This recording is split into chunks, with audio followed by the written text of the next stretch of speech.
Salute to everybody on the Ringo TV Raw channel. We back again. Time to get to work. You've watched all of the imitators, all of the regurgitators. Now it's time to watch the real deal. Ringo TV reactions. Salute everybody coming in the building.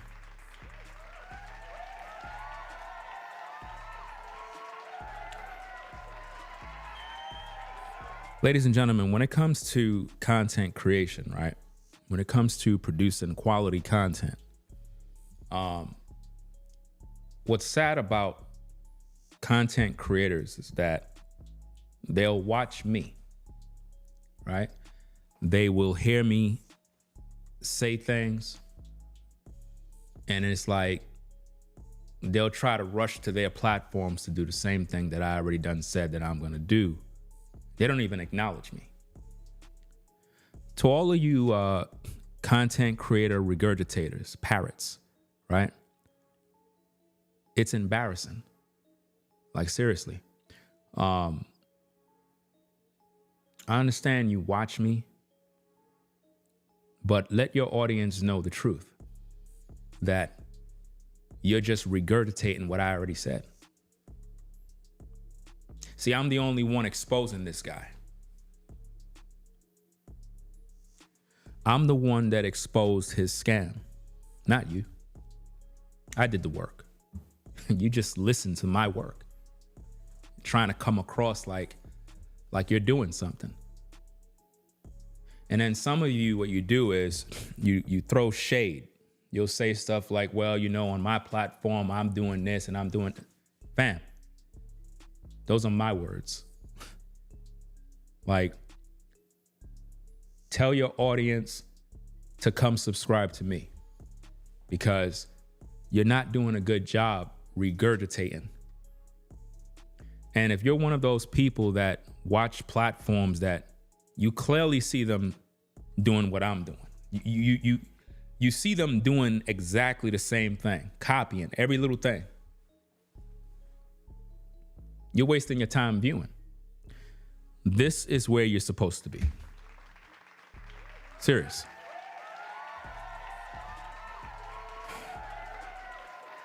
If you want the real deal, ladies and gentlemen, regarding these situations, make sure you're subscribed to the channel and stop watching copycat channels, right? So, what are we talking about?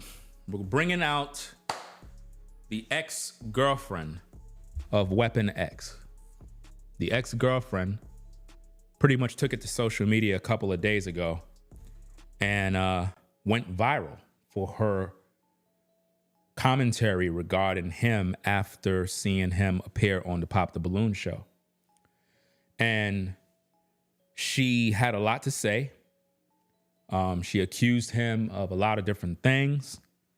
And we're going to break it down. We're going to listen to what she got to say, hear her story, and hopefully try to make some sense of all of this in hopes that we can put the pieces together. Now, if you've been following the platform on the Ringo TV Reactions or the Ringo TV Raw, we've been exposing the fact that Weapon X, aka Ninja Turtle, has been scamming the people after he allegedly got fired from his job. I personally don't believe he got fired. I don't believe he got fired. At first, yes, I did. Maybe he did, maybe he didn't. But at this point, I don't think the man got fired. I think that he's using the clout from the show as a way to capitalize and gain some money, because he's not a content creator, so he can't monetize anything. But if he could say he lost his job, that's a quick way to garner up sympathy from the male audience, right? So it's interesting to me that he's the only one with a GoFundMe, but all the ladies on that show, they didn't set up no GoFundMes. It's interesting how the ladies didn't set up nothing, but the man did. The man who claimed he got 100K in the bank. You would think a man that's a boss would be doing this. Now, originally in my videos, I made it very clear that if Weapon X have 100K in the bank, he wouldn't be living in the hood. He'll be in a nice neighborhood. I made it also clear that there's no possible way he's living in a nice neighborhood if he's scared to start a business in his neighborhood. We also brought out the fact that he claimed he's moving out of his state, which mean if he was really doing humanitarian work with children, he would be abandoning all of the youth. So all of the donations that everybody been sending him is not going towards the children. Because if these children are really in need and he's there being a mentor and guiding these youths, then his time would be occupied, right? So why would he want to relocate? Why would he want to abandon the children if he is focused on humanitarian work? These are the questions and the issues that I raised in my commentary, which should make you, the viewer, think about what you're donating to. He claimed that he was fired from his job and how he has been given free services, plumbing services to Army vets, veterans, single mothers, single fathers, people with disabilities. But up to now, he have no receipts of this. There have been no videos, no work being shown, no children being mentored, no parents given their approval. We have not seen any documentation, any bank statements of where the money goes, what programs he set up for the kids, who's benefiting. Is he buying book bags, books? Is he buying basketballs, creating a league, putting the kids through sports, buying computers? This man has no receipts about nothing. And I'm raising all of the questions. Nobody on YouTube is doing this but me. Anybody you see this is just regurgitating what they get from me. Any content creator you see making videos talking about this guy in this manner, watch me. And they don't acknowledge me. They just act like they're smart when really they're a student of mine. They're one of my students. And they sit in the classroom and they listen to the professor speak, and then they go out there trying to teach something they don't even know because it's not for them to teach on, right? So what we're gonna do is we're gonna play the tape. We're gonna listen to what she gotta say, let her break everything down, and then we're gonna break her commentary down line upon line to see exactly what's going on. We're not gonna interrupt her. We're just gonna let the tape flow, and then we're gonna come with our commentary after she is done. Fair enough? Okay, let's get to the tapes, find out what's happening in these streets, hear her story from the horse's mouth without me interrupting. I'll start. What were the red flags? So again, it started online. Everything was super good. Like, it flowed so well. The person that you see online there is not the person that I met. Like, he masked it so well. He must have learned all of these tricks when he was getting his record or something, because he was very manipulative, very controlling. The red flags were him trying to distance me from my family, me basically paying everything. He was very controlling. He wanted to check my phone every few hours. He wanted to know where I was every second of the day instead of being at work. When he's supposed to be at work, he's over here popping up at my job. He, again, put a recorder in my car. I dropped it on all the 3 other parts. Him always saying how much money he had and how much money that he could pull out of the bank, like you seen in the pop the balloon game video that went viral. He'll say, I could withdraw 100K from the bank right now, but can you? Yeah, I had some debts here and there, but I always had money stashed because I was taught to never tell a man that you have money or like that you have a stash or whatever. So he would always be like, you're so broke, like you can't afford me, like just shit like that. When he'd get mad, he'd say the most, but then go and apologize and cry about it. But he actually does have a kid. He just doesn't think it's his but he does have a kid. He even has a trust fund in the name of that kid. I do even have a receipt of him saying that he has over 100,000 like dollars in the bank. So I never actually got to see any of the money. I remember one time he like withdrew some money and he had like $20 in there, and he had to call his dad or something to like transfer money because all of his money was in a trust fund. But one time he was really, really mad at me, and through the text free app, because I had his number blocked, he texted me a picture of his bank account, which this is the receipt. His name right there, Aaron. I don't know what Pro Extra Member means. I have no idea what all of this means. Supposedly this was his balance on one account and this was his balance on another. Now, do I believe it? Not necessarily. Again, I didn't let him pay for anything because I didn't want him to have the right to any of the things that I own, but he would complain about spending $20 here and $20 there. So do I actually believe that he has that amount of money in the bank? I don't, but he is a licensed plumber only because I helped him apply for some jobs here in Arizona, and I actually know where exactly he works and everything. Like, I have his email, his credentials, everything. So he is a licensed plumber. I don't know if he's employed with the same company because I haven't kept up with him ever since I blocked him. I try to close that can of worms, but this is the answer to your question. All right, now that we opened the can of worms, let's go ahead and talk about part one of Watch Who the Fuck You Date. So his name is Aaron. Aaron is my ex. We dated for a few months and it didn't last very long, and let me tell you why. He is like insane. It's like he has that little person talking to him in the corner of his shoulder at all times. Like, he's making up constant stories in his head about like that I'm cheating on him, that he's got to watch his back, that I have guys in my apartment at all times, and that I'm cheating while I'm at work, when I work in a clinic full of women, by the way. So let's take it back to the beginning. So again, we met. I lived in Arizona. He lived in New Mexico, and he said, oh, I have a friend that lives in Arizona. I was actually just there. I was like, oh, dang. Well, whenever you're down here again, let's grab dinner or whatever. He's like, all right. He ended up coming, and his plan was to end up moving to Arizona anyway with his friend, right? He ended up at my house so much anyway that I was just kind of like, I mean, you kind of already live here. His clothes was there, everything. So I was like, fuck it. Just, that was my mistake. So my mom ends up making dinners for us all the time. We're Mexican. We make huge dinners.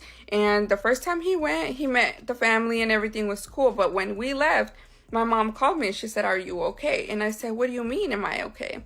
She said, well, I see something in his eye, like he wants to hurt you or like he wants to control you.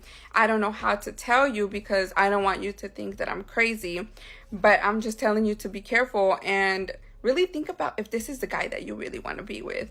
And I was like, well, I mean, it kind of is already in motion, it's already happening. So then my mom invites us over for dinner again. I think it was the next day, and we play loteria. And I guess he was just like, no, I don't want to go. Like, he started little by little, kind of not wanting to be around my family. And I don't know if he noticed that my family didn't really like approve of him or whatever. I'm not too sure. But anyways, that was a red flag number one. It's kind of like he was already trying to distance me from my own family. Like the only protection that I have had is from my family, and he was trying to move me away. So when I first started talking to him, I was talking to other people, as in I had a lot of guy friends. And I don't hang out with too many girls because sometimes it can get overwhelming and a lot of drama can start. So they would still text my phone, and of course, I talked to somebody else before I met him too. It kind of just ended up going in the direction with Aaron. And so they would text my phone, and he would check my phone every few hours. Every time a vibration would go off, every time I'd get a notification, he's looking at me like he wants to like literally do something to me. I don't know what was going on. It's just that look in his eyes, and you guys know because you have seen that look in the Pop the Balloon game, like this video that went viral. So he starts checking my phone every few hours. He starts to track my location. I gave him my location on my phone because I was like, I have nothing to hide, right? And I'm always either at work with him at home or with my family. So go ahead and go to part two. All right, welcome back to part 2 of Watch Who You Date. We're talking about Aaron, the guy that went viral on Pop the Balloon game. So anyways, he starts to distance me from my family. He starts to track me. I give him my location because I had nothing to hide. Every time I would walk by the window, my location would show that I was outside. So he'd call me like, what are you doing outside? Who are you messing with at work? Why aren't you working? Like, that controlling, right? Then he starts doing pop-ups at my job, and it got so bad because he would show up in his work truck while he's supposed to be at work at my job that my supervisor had to keep watching me. We had to basically, like, everybody had to walk me to my car after work to make sure that I made it. And the girls would text me, hey, did you make it? Again, it's a clinic full of girls. So that was a red flag number 2. And then one time I walked outside to the cafeteria and he calls me and he's like, how did I know you were outside? So that in my head was like, circles are already turning. I go to my car to see if he put a tracker because he is capable of doing some shit like that. And I couldn't find anything. And then he pops up at my job like, don't break up with me, don't do this, like, I'll change. I thought I was going to catch you doing something. And I was like, how did you know I was outside, right? He said, I put my extra phone tracking you in your car and I left it on record because I was expecting to record you doing something, as in cheating on me or like messing around in your car. And I was like, I was done. After that, I was completely done. I said, get your stuff, get out of my house, and come bring me my key. And he was like, no, I'm gonna change, whatever. I went home, he was still there. He was like, let's try to work it out. I was like, you know, he already lives with me, he moved here, like, whatever. And it was going, I was going to do it so bad. And then he went to go get coffee for me or something from Starbucks. And he was like, something's wrong with your car. And I was like, what do you mean something's wrong with my car? He's like, yeah, it started to act weird. And I was like, okay, hold on right there. My car, I have a 2019 Dodge Challenger. It's been perfectly fine. I kept up with the oil. I don't understand. All of a sudden you're driving it and something's wrong with it. Go to part 3. Part 3, and this is the last part that I'm going to post about Aaron, the buff guy from Pop the Balloon game and Watch Who the Fuck You Date. So, he was like, yeah, your car's acting funny. I was like, no. At that point, I was like, already get out of my house. Like, I don't want you here. You ain't paid one bill. You put $20 a light one time. And maybe you spent like $30 on groceries because I was going to cook dinner one time. But my mama always told me, do not allow a man to come into your home and pay any bills because then he's going to feel like he has the right to either stay there or like, oh, I paid the rent. I live here too. But in all reality, everything that I had gotten was mine and I didn't allow him any part of that. So, I was like, all right, get out, whatever. He leaves. He still tried to contact me. I was like, no, get out. I grabbed my car. I went to my mom's house because I didn't want him to try to come back and to try to convince me. And, that's what brings to, like, my mind all the time. Like, you guys tell people in abusive relationships all the time, like, you need to leave, thinking that it's easy for these women to leave. And it's not. Like, yeah, they've gotten hurt or whatever, but these women are completely head over heels in love with these men. So it's not easy to leave. So I did what I thought was best. So I went to my mom's house right after. And he's calling me like, dang, you're already at somebody else's house. You're already cheating on me. I was like, whatever. And on my way to my mom's, I start to feel that my car is starting to shake. I'm like, dang, like, what is it? I took it to 2 different mechanics that were like, it was the spark plugs, the ignition coils. I fixed that. And then I went to another mechanic because it started to shake again. And supposedly it was the same thing. They fixed that again. So I went to a 3rd mechanic and he's like, I think they might have put sugar in your gas tank, but I would need to take out the gas tank to make sure. And I was like, no, I don't think he would be capable of doing something like that. Whatever. So I couldn't find what was wrong with it. At this point, I had moved out already because I was so scared. My mom had let me borrow money because I needed to move out before my lease was up. So he didn't know where I lived. I moved apartments. So at this point, I went and got a new car. I went to the dealership and I got a new car. I changed my car. And when I asked him, hey, did you ever find out what was wrong with my Challenger? He said, yes, there was sugar in the gas tank. So this man that claims to be very godly and studies the Bible and, you know, practices this religion, put sugar in my gas tank, tracked my car, put a phone to record me in my car, And I would do things like say everything he needed to hear, like, yeah, I cheated on you, like, because I was so scared of him being crazy. Like, this guy has a record. You guys don't know that. You guys really need to be careful who you make famous on this app. I don't want to say anything else because I feel like I already opened up a big can of worms. If you guys have any questions, I'll answer them, but I don't want to make this any more parts. All right, now y'all, I know you've been waiting for updates. I have not been posting anything because it got a little out of hand, but I know you guys have seen the videos go crazy on WorldStar and IG and Twitter now. I didn't even have a Twitter and I got it sent to me from everywhere. So let's get something straight real quick. I did not get him fired, and the person who did it, I don't know who it is. I don't even know where he works.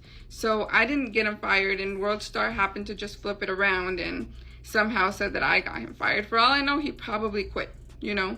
Nothing to do with me. I didn't do it.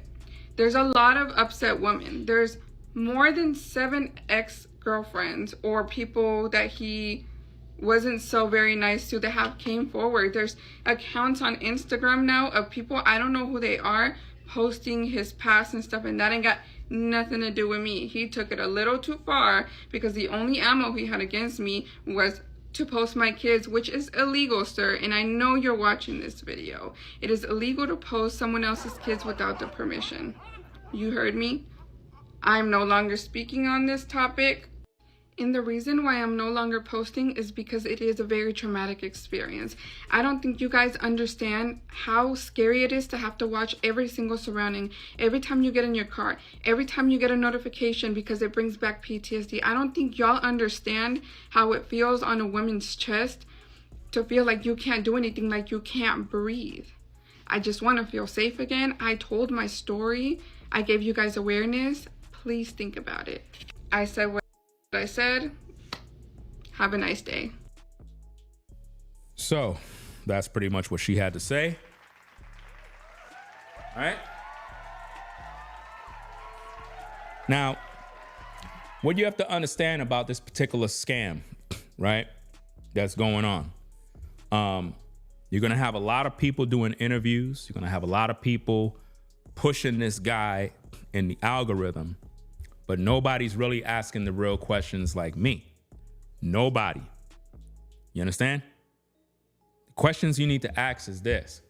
First, we have an ex that put some info out there about him, right? A lot of you might say, well, she's fake. She's a joke. Her story's fake. Well, we don't know that. It's her story. It's her truth. It's what she claimed happened. All you can do is really just listen, pay attention, and weigh the evidence. We got to look at his character. What has he displayed thus far that correlate with her story? What have he displayed throughout this entire ordeal that would make her story valid and her points valid? Well, we can see that he definitely been scamming the people. He claimed he had $100K that he could pull out of the bank while flexing on the show. I told you guys already, that's feminine energy. As a man, you shouldn't be competing with a woman in terms of what you can pull out of the bank. That's no different than you pulling money out your pocket, trying to prove something in the street with people you don't even know. It's dumb. You're setting yourself up. So for him to say he got $100K and he could take it out the bank and then get fired and start a GoFundMe and literally scam the people out of the money by using children, if you cannot see that this man have no real integrity, then something's wrong with you. The tree is known by his fruit. If I got $100K in the bank and I'm stunting on a show and you see me get fired from my job and I immediately start a GoFundMe and you start donating, then you're a dummy. Because I just said I have $100K in the bank. The first thing you should be doing is telling me, bro, if you really a licensed plumber, you got $100K in the bank, you got enough money not only to get you on your feet, but you got enough money to start a business. You got enough money to start that business. Now, am I saying starting a GoFundMe is wrong? Am I saying anybody that starts a GoFundMe is a crook and a scammer? No. There are legitimate things that GoFundMe can help people with. If you're a person who is doing something and you want people to support you, then there's nothing wrong with asking for help. The problem is when you get the help and you're not using the money for the help. You're not using the money for what you claim you're doing. That's a problem. So how do you as a viewer know for a fact that when you donate money to GoFundMe, that the money is going to the kids? How do you know that? Where's the proof of that? Where's the documentation? Where's the testimonies? Where's the receipts? Where's the kids, the children that he's working with closely in the community? Children that are suffering, children in the ghetto.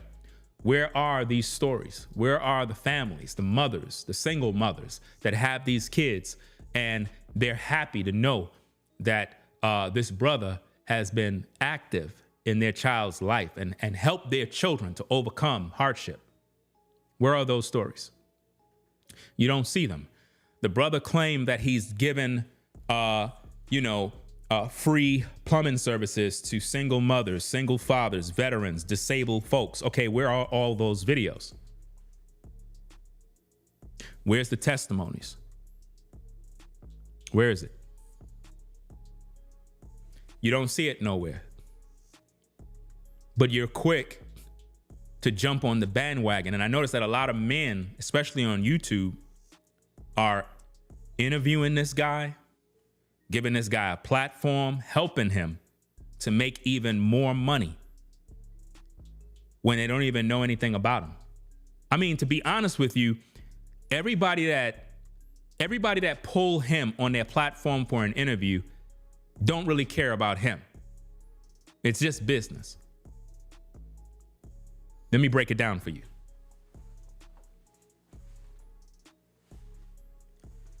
Anybody you see pulling him on their platform to do interviews is just trying to get paid.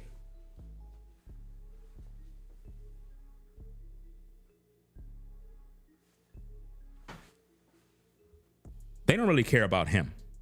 They don't care about the truth. They don't care about the lie. It is just to get the views, to make the money. That's it. Because they're not going to ask the real questions. They're not going to hold him to the fire like I would. See, I'm not going to waste my time bringing somebody like that on my platform. I wouldn't do that. I'm embarrassing myself because I already know he's scamming. A scammer is not allowed on my platform. I'm not going to give a scammer a platform to lie and manipulate people. But to all of these YouTubers that do that, they don't ask the real questions. They make him feel comfortable because they're siding with him because he's a man. Because of their hatred for women, their disdain for women, they'll side with a man even when he's wrong. They don't care. It's just another opportunity to take shots at women. All you got to do is just look at the fruit of a lot of these creators, look at the things they talk about, and you'll notice everything they speak on is anti-woman.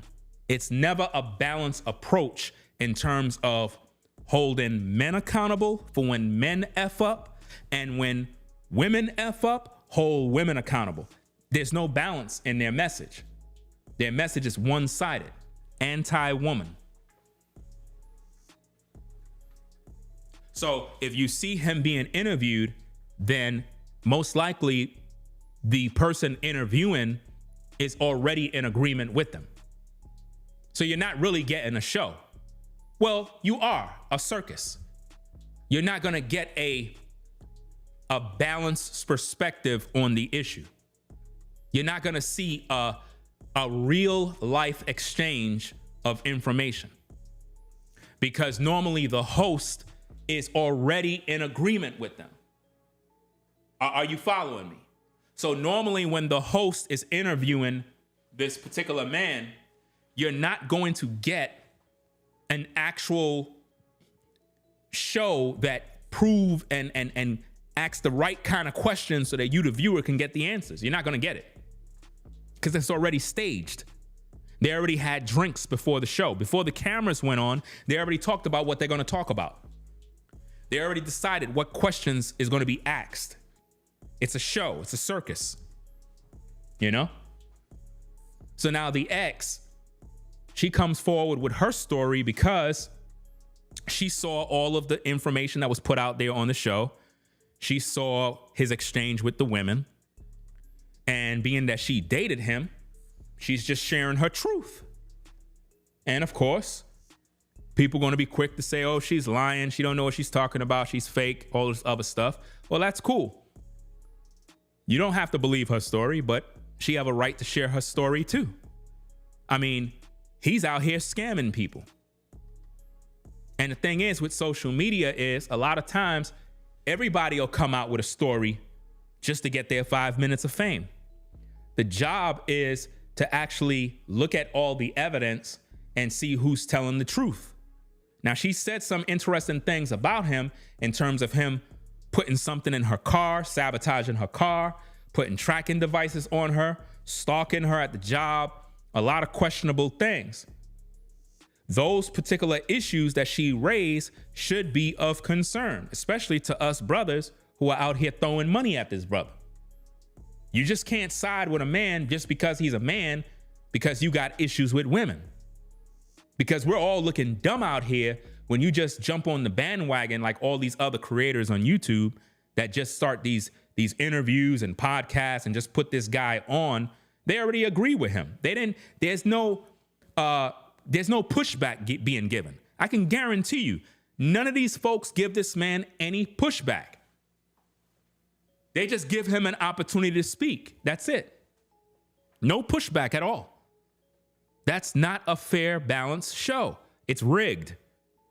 On Ringo TV Reactions, we give you a balanced perspective between the good, the bad, and the ugly. We're not taking nobody's sides. It's unfortunate that he allegedly lost his job. But at the same time, how do you know he lost his job because women made him lose his job? Somebody at his job could have reported him. Somebody at his job could have said, hey, you know, Aaron is doing X, Y, and Z with company vehicle and company resources. And he got you thinking that he got fired over the show when in fact it had nothing to do with the show. It could be just somebody that was jealous because he appeared on the show, gaining some clout. They decided to go to management or the supervisor or whoever and report him. And it had nothing to do with the show. You understand? Because somebody he know reported him. He even knows that because he said that in a video. He said somebody close to him did that. So it has nothing to do with the women. He's giving you two different stories. See, over here, we use critical thinking and deductive reasoning skills to break down these videos. On one side of his mouth, he said women called his company 500 times and got him fired. In another line, he said one person he know or know him did this to him. So which one is it? Because he's blaming black women for him being fired. If you are a licensed plumber, you just cannot get fired just because a bunch of women made phone calls. You're under a union. Plumbers are under strong unions that are very loyal and they don't play. I don't care what's going on in the workplace. You're just not going to get fired. So to be fired as a plumber, licensed plumber, you had to do something that violated company policy. It's not over no social media stuff. Don't let that fool you. It's not over no social media stuff. It's serious business, fam. So now let's break down her video. Let's find out what she got to say. We already played it in its entirety, right? We did a stream earlier. We made it very clear that the brother is scamming everyone out of a lot of money, primarily black men. have donated everything they got to a man that was flexing on social media, claiming he have 100K to take out the bank, but now he need your money for humanitarian efforts when he's not helping no children at all. Now, his ex claimed that there's a possibility that he has a child. It's been rumors that people are saying that he's using the money for child support. I don't know. That's all alleged. At the same time, we have to take all sides of the story to find out about what's happening here. Is she telling the truth? What does she stand to gain? What does she stand to gain for telling her truth? What does she gain? Because she said some things about him that is very hurtful. A lot of times women suffer in silence due to these type of issues with weirdo men who stalk them, threaten them, make them feel some type of way. And this is her opportunity to say something. So you just can't shut her down and say, okay, I don't believe her. She's a liar. Maybe she's a liar, but we still got to listen to the story. And we still have to make sure that we're looking at how he's moving to see if her story is making sense. Because she claimed that he couldn't pay for this. She claimed that, oh, he was living with her.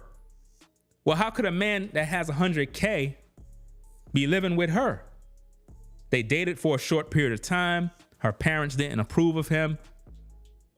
He even told her, allegedly, that she can't afford him or something along them lines. So there's a lot of things that he was saying on that show, which is something similar that he was saying to her. And she's just trying to let the public know, like, look, the guy you see on that show is not a guy that she would recommend you ladies deal with. And then right after the show, brother man and the other woman that he left with didn't even work out. Didn't even work out. They didn't even kick it off right because he claimed she had a wandering eye and given out her number or IG to other men. And he got butthurt and let her go, which is another sign of weakness because, number one, she's not your woman. Who cares if she gave somebody her Instagram? Who cares? She's not your woman. There's 1,000 people following her already that got her Instagram. So why would you be butthurt because she gave another man her Instagram?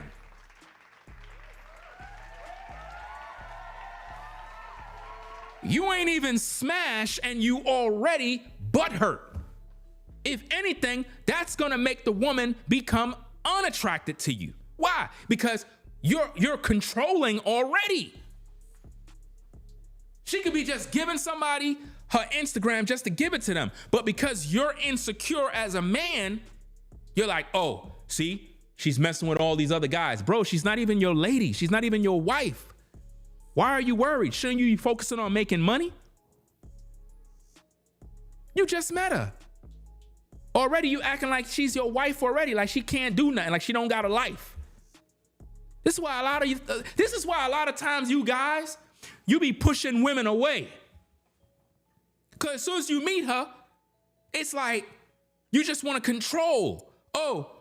You can't do this, you can't. Bro, stop it.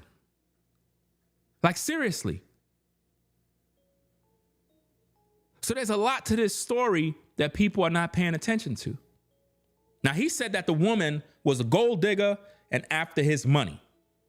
Well, if he got money like that, why he start up a GoFundMe? Why he need your money to pay for humanitarian efforts when he's not even showing you anything?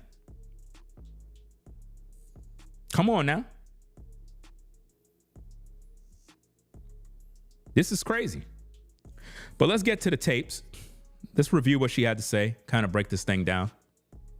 And again, you're going to see him being interviewed all over the internet by men that are 100% in support of him. You can't take those interviews serious. I'm going to tell you why. Because they're biased. You cannot take a biased interview serious. Doesn't matter who it is. Doesn't matter If it's a small YouTuber, a big YouTuber, a news organization, it's bias. What you need is an unbiased approach when it comes to situations like this. It has to be fair and balanced. Because on social media right now, they're going around saying that he was rude and disrespectful to women. Ladies and gentlemen of the court of public opinion, on that show, it was one man versus about 7 women. The majority of the women on that show during that time was saying belittling things to him. They were throwing shade. They were disrespecting him. They were doing the most. I find it very, very sad that in today's culture, that women in particular cannot be fair and balanced when judging matters.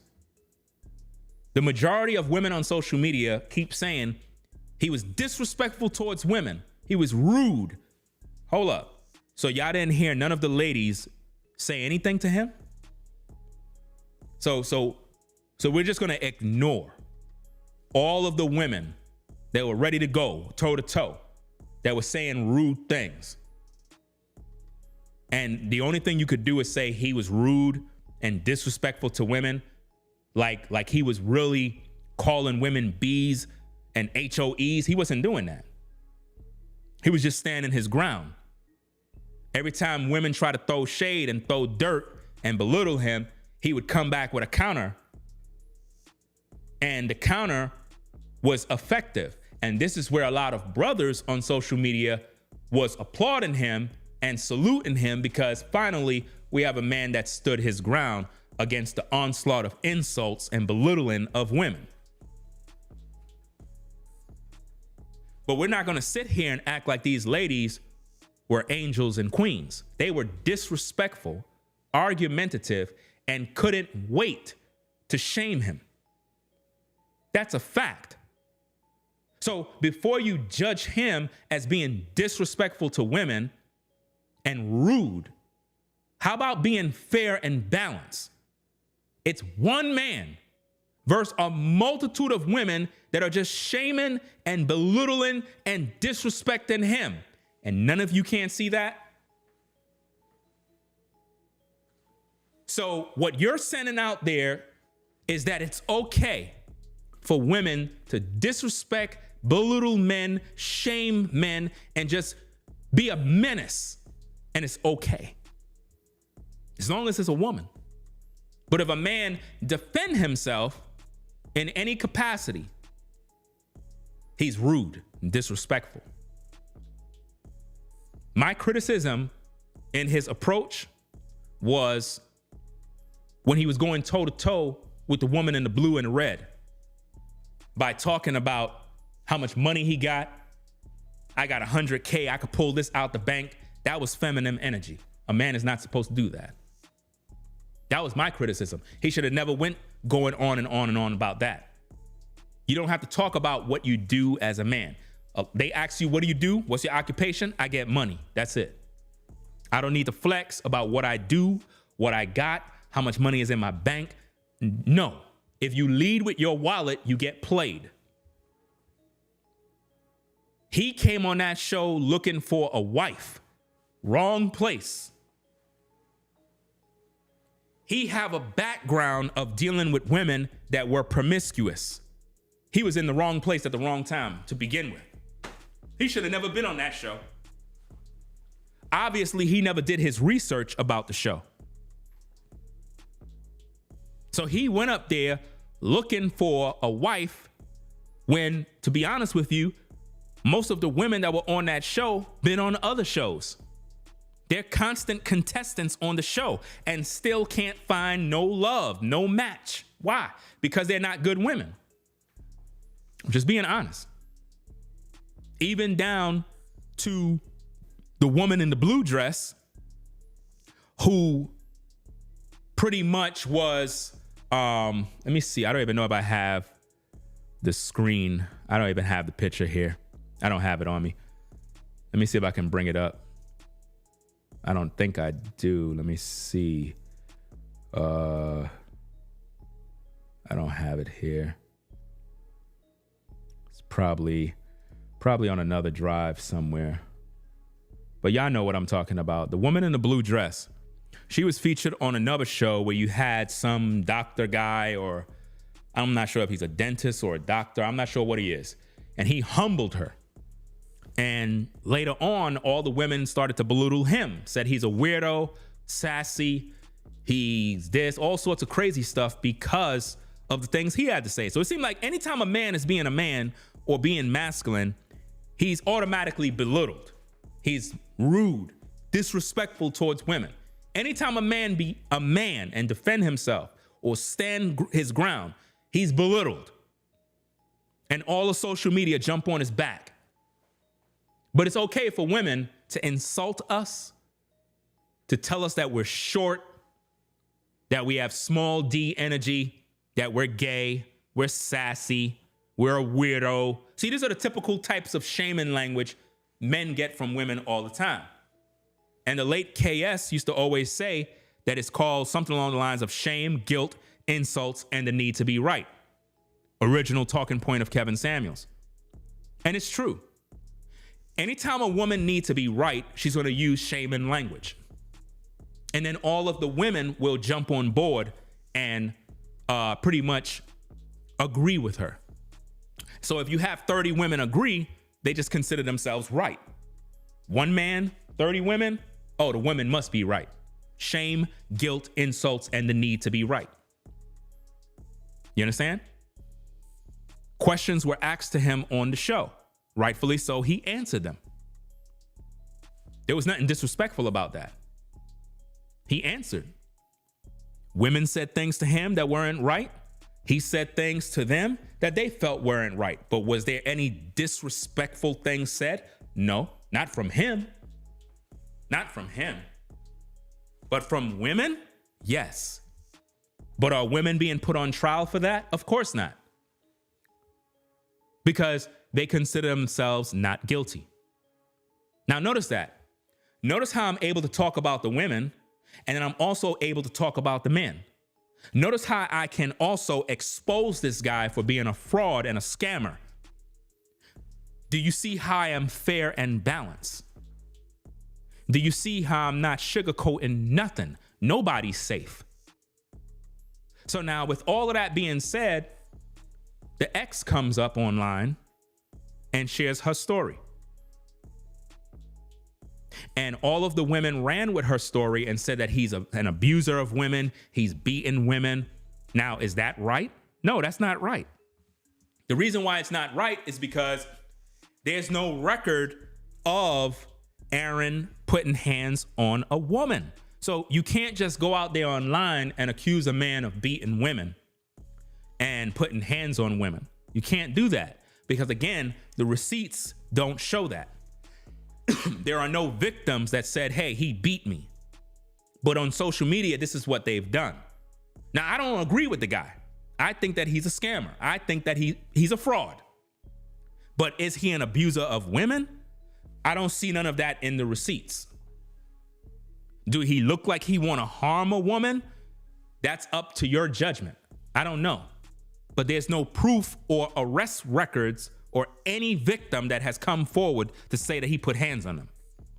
So other than that, you cannot falsely accuse someone and put those words on him. That's wrong. How would you feel if somebody called you an abusive man of women, a beater of women, when you never did no such thing? That's wrong. You don't want to do that to anybody.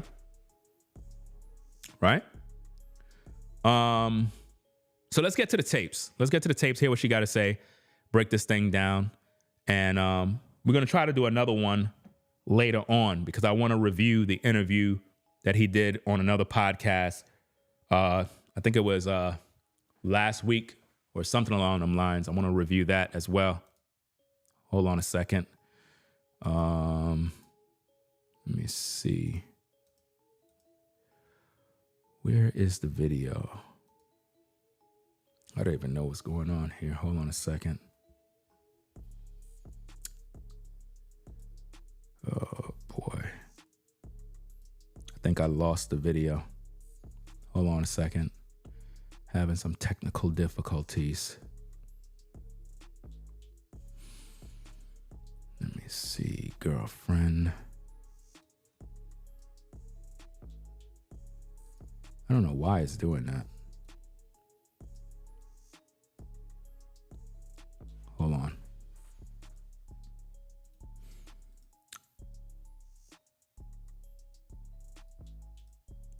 Okay. All right, let me set this up.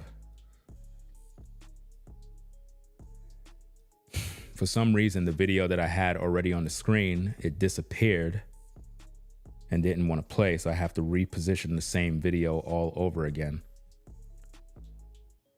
Sometimes when that happens, your hard drive automatically, like, it disconnects itself and you have to reposition the video all over again.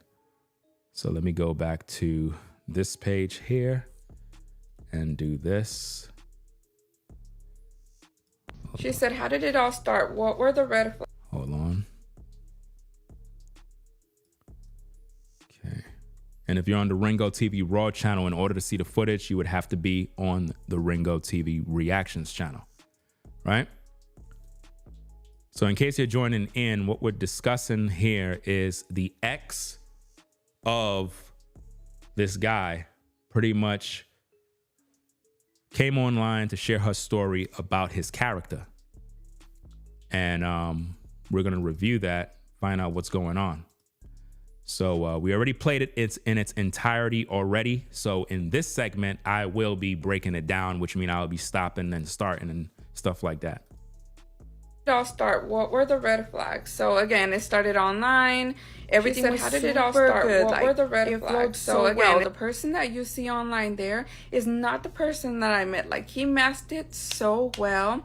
He must have learned all of these tricks when he was getting his record or something, because he was very manipulative, very controlling. The red flags were him trying to distance me from my family, me basically paying everything. He was very controlling. He wanted to check my phone every few hours. He wanted to know where I was every second of the day instead of being at work. When he's supposed to be at work, he's over here popping up at my job. So she's accusing him of popping up at her job, being controlling, a lot of different things. These are serious charges. You know what I mean? To be a man and you are popping up at a woman's job and you only known her for a short period of time, it kind of go in line with some of the actions that we've seen in his behavior. This is why a lot of the guys, right, they get upset with me, because they figure I'm supposed to just be loyal to the brothers 100% and not call out the BS. No, if you listen to what she's saying, he's controlling. He's coming up to her job.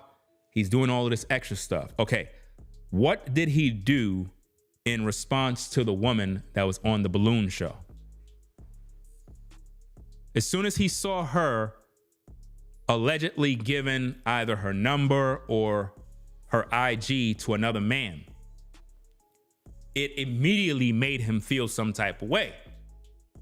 And he claimed he cut her off because he could see that she's promiscuous. Well, how does that make her promiscuous if she already have followers on her IG? Are you saying she's not supposed to have no male followers on IG? Because before you came around, she already had an IG. See, this is the problem with a lot of you guys. When you get with a woman and you don't know her from Adam, she already had a life before she got with you. She probably already was dealing with some other dude already. She probably got a man already. You get what I mean? So when you holler at a woman, hey, baby, how you doing? Can I get your number? Boom, boom, boom. And she might give you her number. She probably already got a man already. She already got guys in her DMs, sending her D-pics, thirsty as ever, writing her book novels of messages, trying to get in her pants. But because you're insecure, you assume nobody's there. Bro, listen to me carefully. Any woman you holler at, Any woman you try to holler at got somebody trying to get with her. Somebody in her DMs. You got to just know that.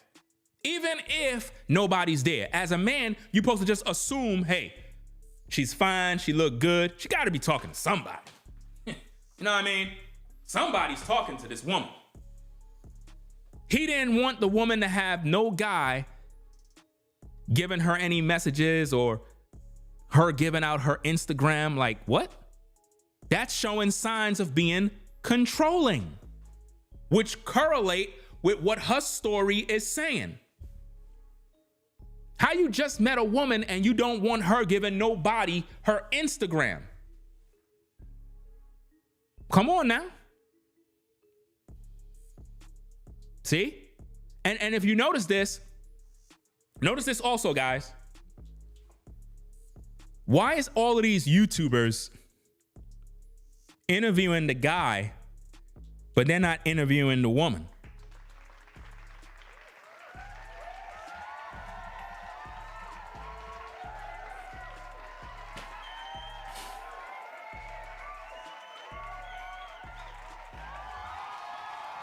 You know why? Because they don't like women.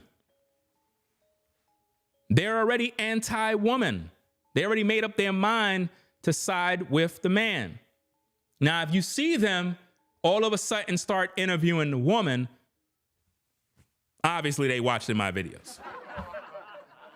You know, so they're going to be sending her DMs. Hey, you know, I'm a blue check mark. Please come to my channel. You know? Let's play the tape. He, again, put a recorder in my car. I dropped it on all the 3 other parts. Him always saying how much money he had and how much money that he could pull out of the bank, like you seen in the pop the balloon game video that went viral. See what she's saying? She's telling you guys what she's seen and experienced. How could you just count out her story? I understand she might appear to be an opportunist. We've seen these type of things on social media many times where people just come out of the woodworks with a story. You know what I mean? It is what it is. But at the same time, it correlates with what he already did. So she's accustomed to this. She's seen him do this type of stuff before. Pulling out money, bragging about what he got, and X, Y, and Z. You know? And somebody said, is this Erica, I believe? I'm not sure. Said they will lose their fan base. Yeah, I think you're speaking in regards to if they bring the woman on to share her side of the story. I think that's probably what you're speaking to, right? Yes. If you got YouTubers that are anti-women, right? Primarily anti-black women. Yeah, if they bring the woman on, it will affect their male audience. Their male audience would be upset with them because they're breaking the rules.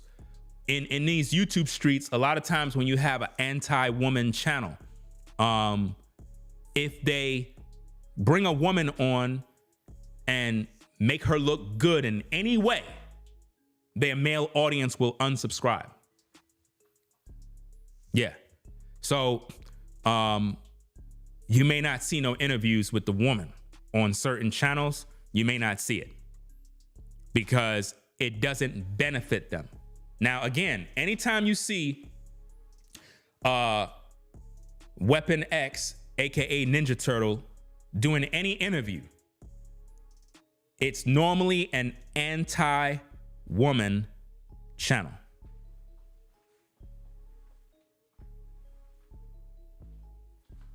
I'm telling you, anti-woman channel.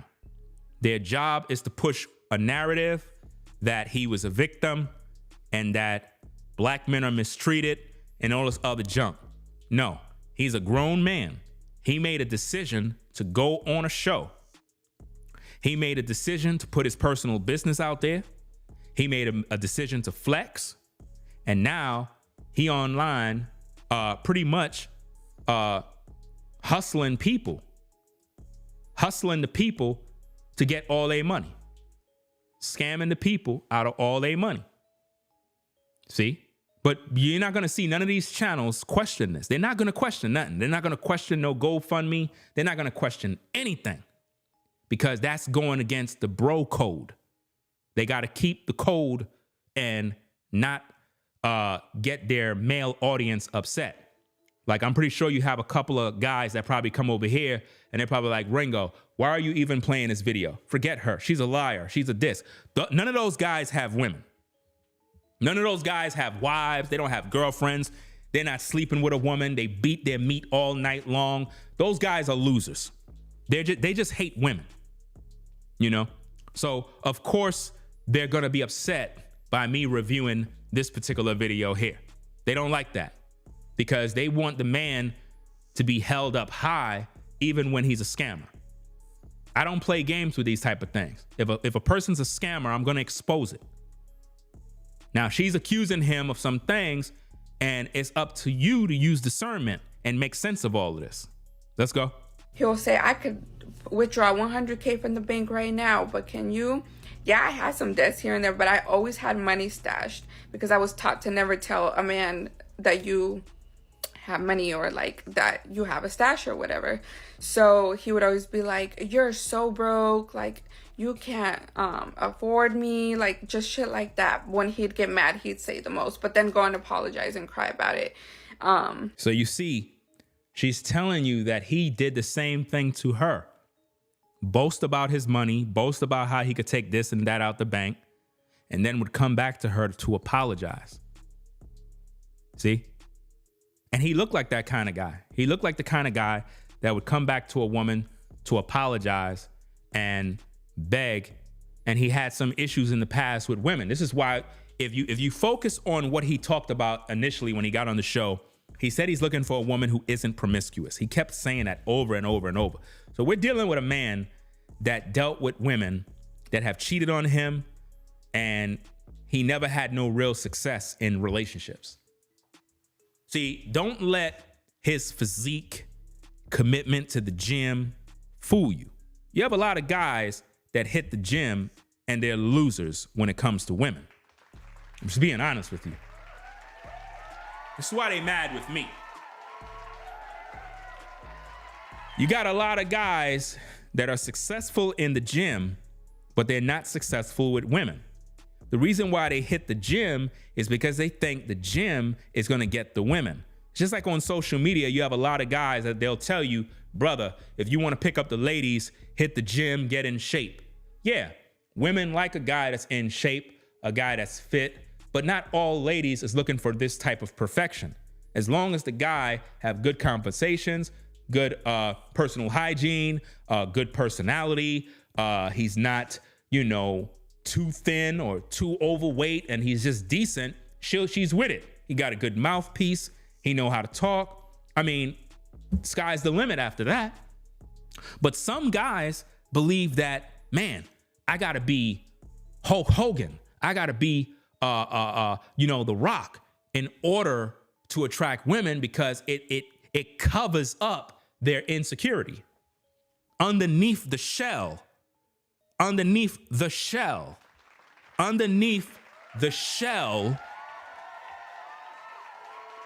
the turtle is insecurity. This is why when turtles get around people and they jump inside their shell.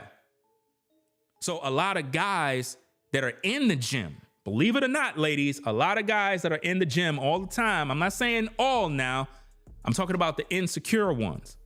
They hide behind their insecurities. That's why they're in the gym. They're trying their best to look a certain way in hopes that finally, please, could I please have a woman? Please? Can one woman at least be attracted to me? And even with all the muscles, it don't attract no woman. It don't attract them. Why? Because women could see past your muscle. A woman can see your confidence behind those muscles. She could be like, yeah, you look physically fit, but you're an insecure man. So during the show, the ladies were able to pull his card. Even though he was standing his ground at certain points, the women were able to size him up and like, yeah, you look like you in the gym, but you look like you're this and that. That's why women were challenging him, because they didn't respect him. They did not respect him. See? And a lot of us guys, we're siding with him, and we're not taking notes to what's really going on. So his ex is giving us a lot of info about him being controlling, and we seen that on the show. We seen that in the aftermath. He claimed he let the woman go because she was flirting around with other men. That's his insecurity. I can guarantee you she wasn't doing that in his face. He took it that way because of past relationship issues, which mean he's insecure. And for all we know, he didn't cut her off. The woman probably cut him off. She probably cut him off.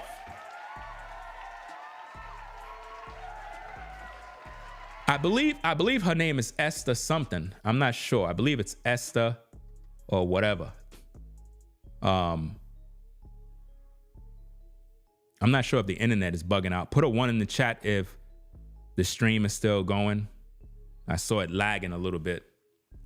I think there's a possibility that maybe Esther cut him off and he didn't cut her off, because the way he made it seem is he cut her loose.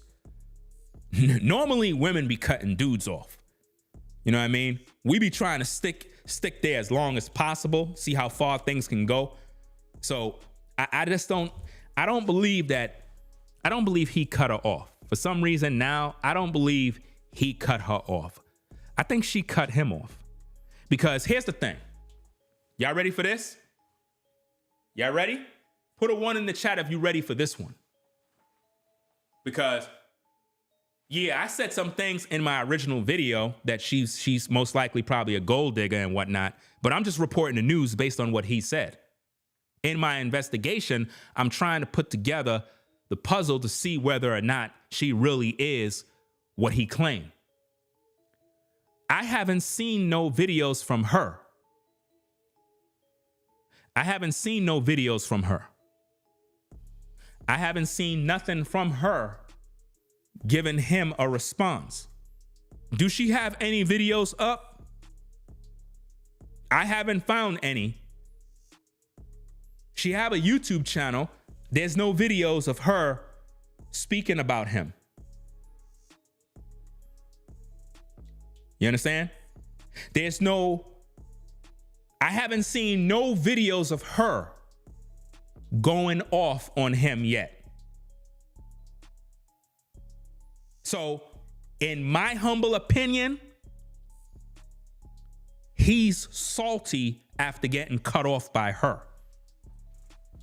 I'm just calling it out because I haven't seen not one video from her yet. That's why I'm asking the audience. Maybe y'all seen something I didn't see yet.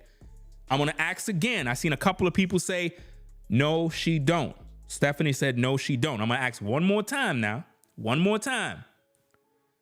Do the woman, let me get this thing real quick. Hold on a second. Let me get this thing real fast. Hold on a second. Where is it?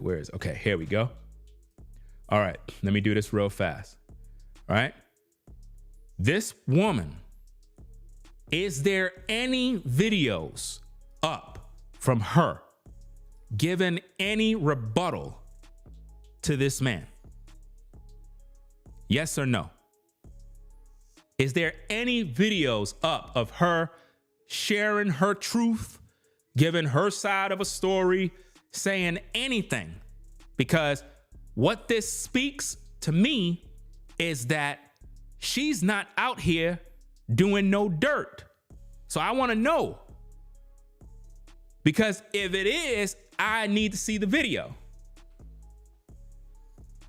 Because I checked her Instagram. I didn't see nothing. Cindy says yes. Okay, where's the video? Where's the video? Where's the video of her talking about him, because we need to examine that video so we could balance out the playing field. Because again, he made several videos talking about her. He tagged her in all sorts of posts, stalking her, constantly making posts about her. Come on, man, that's a little too much. It's going in line with what this woman is saying. Controlling, stalking, being weird, creepy. It's confirming her story. You understand? It's confirming what she said. Because here's the thing. I don't want to put out info that this woman here is a gold digger if she's not really a gold digger. Because he was the one that was pushing that, oh, she was after his money. Well, how do we know that? I mean, to be honest with you, what woman want to be with a guy that's a bum? No woman want to be with a guy that's a bum.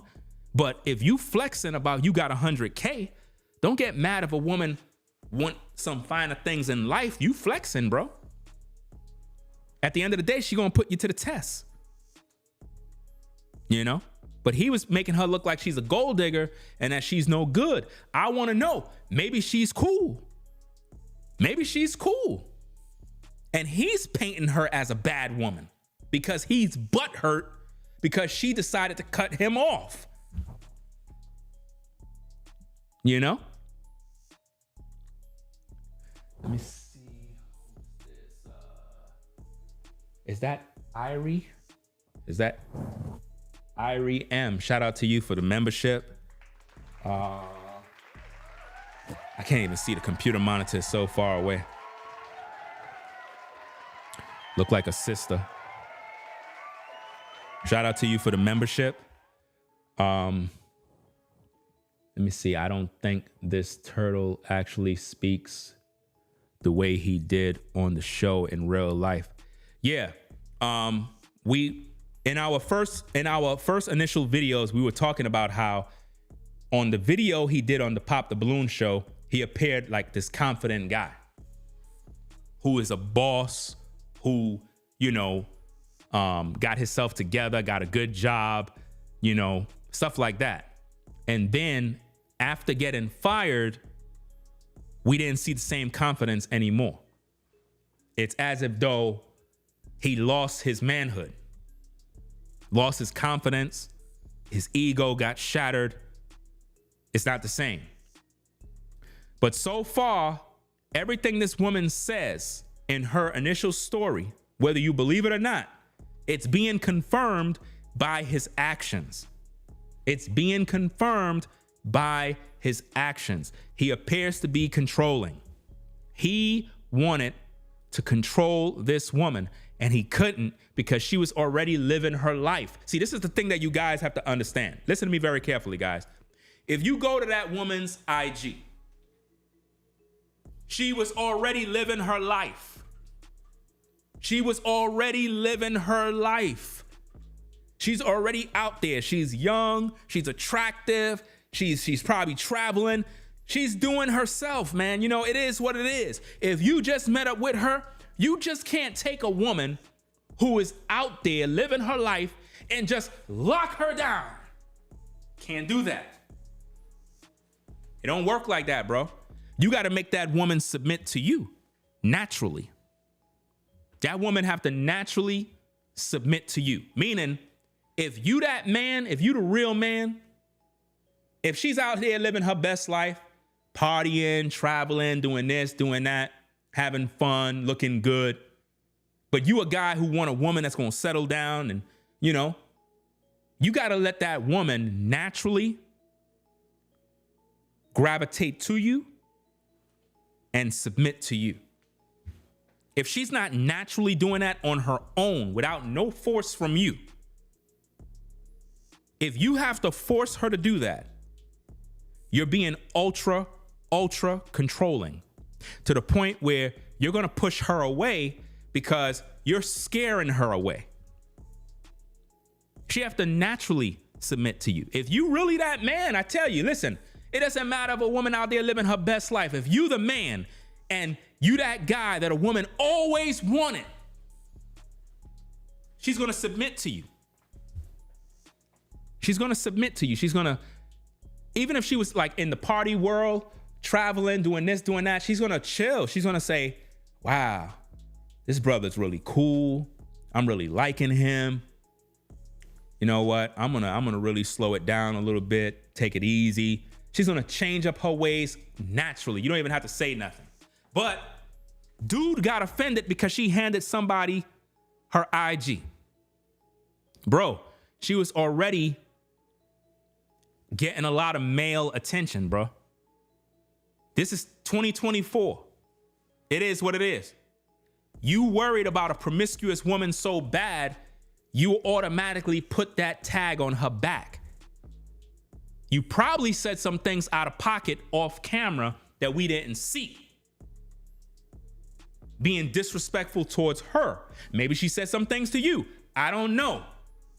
But based on what I'm seeing from his character and what the ex is saying, it confirms that he was most likely trying to control this woman to the point it made her uncomfortable.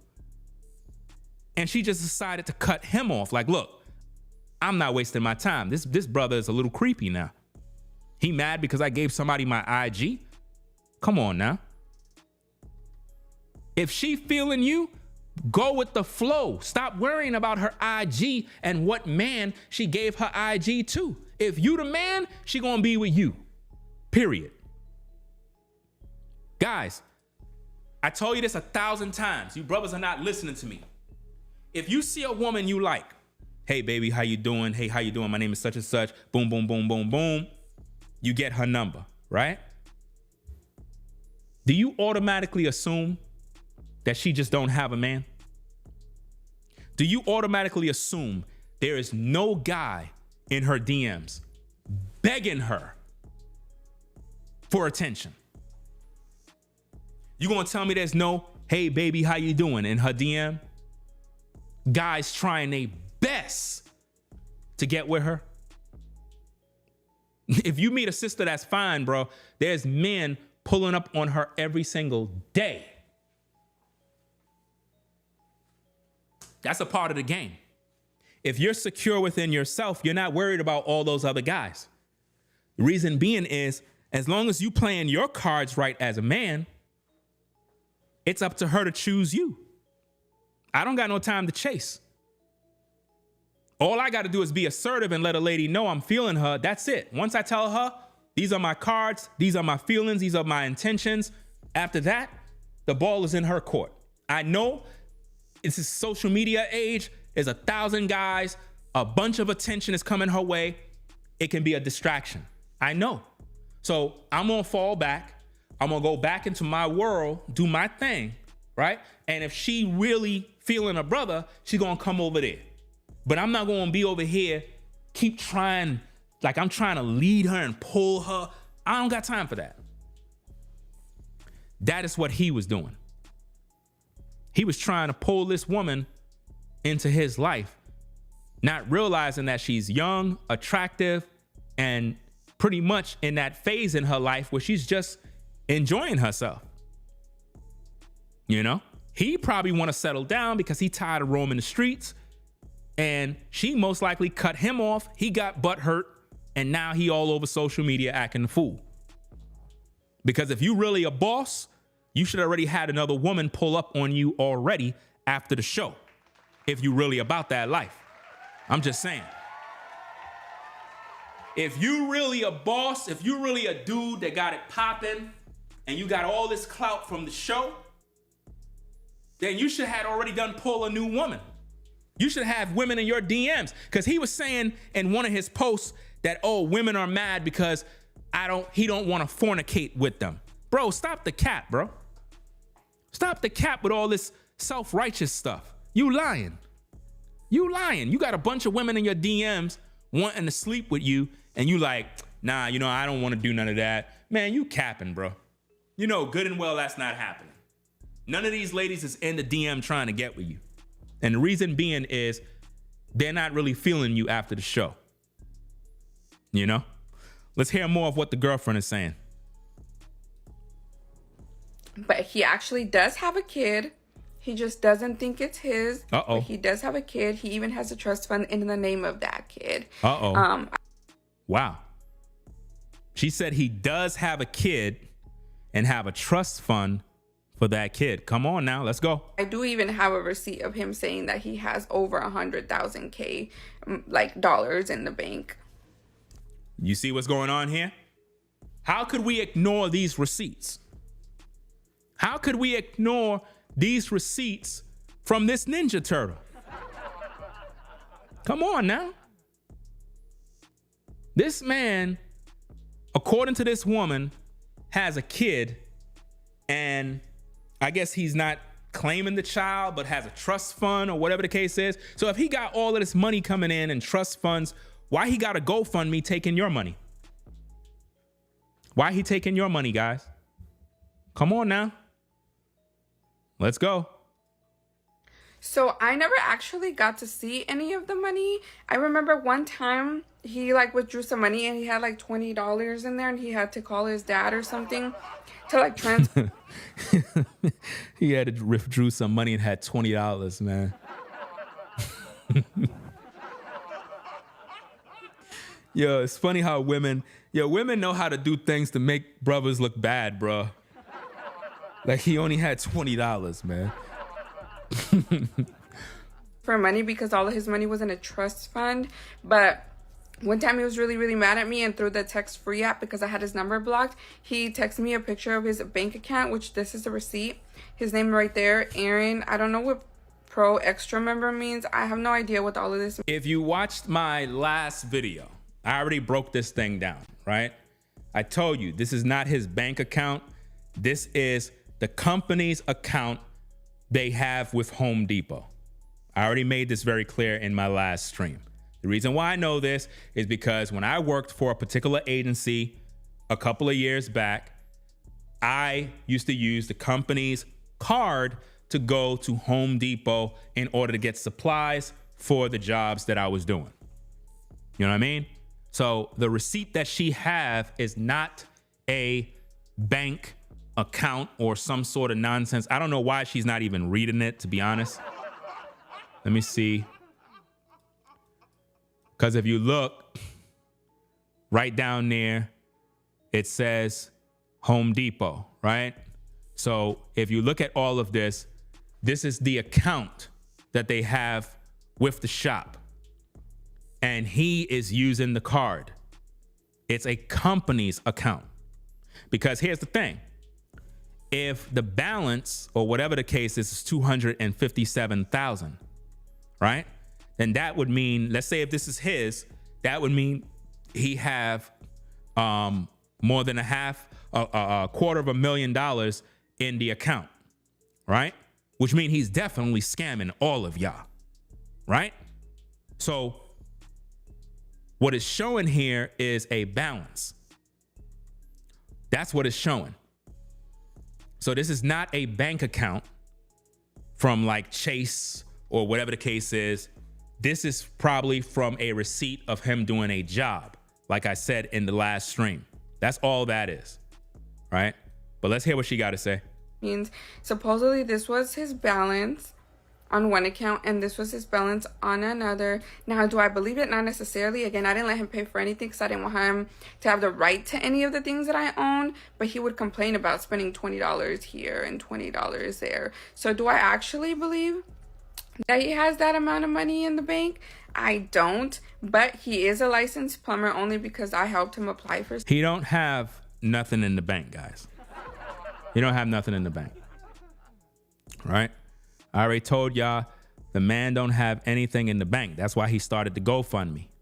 He started the GoFundMe because there's nothing in the bank. If a man have 100,000 in the bank, what he starting a GoFundMe for? He ain't starting no GoFundMe for nothing. It's because there's no money in the bank. You know, if you have 100K sitting in the bank, you lost your job. Okay, cool. I lost my job, but hey, I got, 100K in the bank. You got a cushion that can sustain you for a minute. You know what I mean? That's a lot of money. And if you don't got no kids, you don't got no wife, you don't got no major responsibilities, 100K in the bank will set you straight till you get back on your track. I just don't believe he lost his job, because if you're a licensed plumber, you would be under a strong union, and a union normally will fight to keep your job. You just can't fire a licensed plumber. You just can't do that. These people work hard to get to where they're at. You just can't get rid of them. So there's a lot of lies being told. He could have been fired. He could have got caught on the job doing something dirty, using the company vehicle, sleeping with women in the office. And it happens in the workplace. You know, sometimes you'd be in the workplace getting some head. You know what I mean? You're not supposed to be doing it now, but sometimes, you know, you get some quick head on the job. It is what it is. You might have a job wife. You probably get caught. Trust me, at the agency that I was at, man, you know, I don't want to go into too much details, but, you know, a lot of things happen, bruh. A lot of things happen. A lot of people got caught. You know, people got caught with things in their mouth. People got on camera getting hit from the back. Meaning real bad, man. Real bad. Some nasty, nasty stuff. Nasty work. You know, it happens. But this receipt, like I said, this is not a bank receipt. This is a company account. As a licensed plumber, he's given the company card to go make purchases at Home Depot, and it comes out of their credit. It's not a bank account. It's a company credit account, a business account. That's all it is. Let's get back to the tape. Some jobs here in Arizona, and I actually know where exactly he works and everything. Like, I have his email, his credentials, everything. So he is a licensed plumber. I don't know if he's employed with the same company because I haven't kept up with him ever since I blocked him. I try to close that can of worms, but this is the answer to your question. Yes, I don't believe that he have the 100K in the bank. I don't believe that. Somebody said on the Ringo TV Raw channel, Willie did a video on Weapon X. You said others will do it because you did. Yeah, they all watch me. Willie D watch me. All these content creators on YouTube watch me, all of them. And they all try to do video reactions after they see my videos. And it's funny when I see them do this because they say things that I already said, and then they try to convince their audience like they're giving them some sort of truth. Like, it's embarrassing at this point. Like, guys, go get your own thing. Do your own style, get your own stories, and do your own thing, man. Stop copying off everything I do. You know? It seemed like when I'm not making videos, a lot of these YouTubers, it's like they're not making no videos. And then when I come back and I start doing content, you know, I'll be saying stuff like, yo, I'm about to do a video with the ex-girlfriend. Then you'll see people run and try to do a video about the ex-girlfriend. As if though their video is going some sort of, like it's going to get a buzz. It's not going to get a buzz because it's not me producing it. People want to hear me, not you. When most of you guys talk, you don't make no sense. All right, now that we opened the can of worms, let's go ahead and talk about part one of Watch Who the Fuck You Date. So his name is Aaron. Aaron is my ex. We dated for a few months and it didn't last very long. And let me tell you why. He is like insane. It's like he has that little person talking to him in the corner of his shoulder at all times. Like, he's making up constant stories in his head about like that I'm cheating on him, that he's got to watch his back, that I have guys in my apartment at all times, and that I'm cheating while I'm at work, when I work in a clinic full of women, by the way. I mean, just because you're working with a clinic full of women doesn't mean you're not cheating with a woman. I mean, we in 2024 now. You never know what's going on. You know? But I get what she's saying. He's accusing her of cheating. He is insecure. Look, guys, are you guys listening? If your woman is going to go out and get some extra D on the side, she's going to do it regardless. You understand what I'm saying? You as a man wasting your time being worried about what she's doing at all times, you're crazy. Like, you're crazy. You're losing your mind.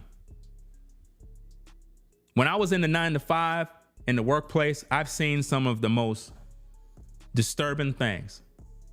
And it made me realize something. If a woman is going to do something, she's going to do it. There's nothing you could do about it. There's nothing you could do about it. You could be married for 10, 20 years.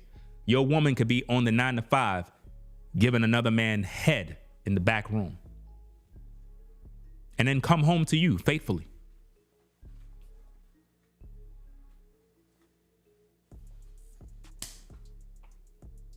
It's crazy, I know. But if you worried that much about her being at the 9-to-5, then you need to make a little more money so that she don't have to work. You see that? You would have to make enough money where she's not at the 9-to-5.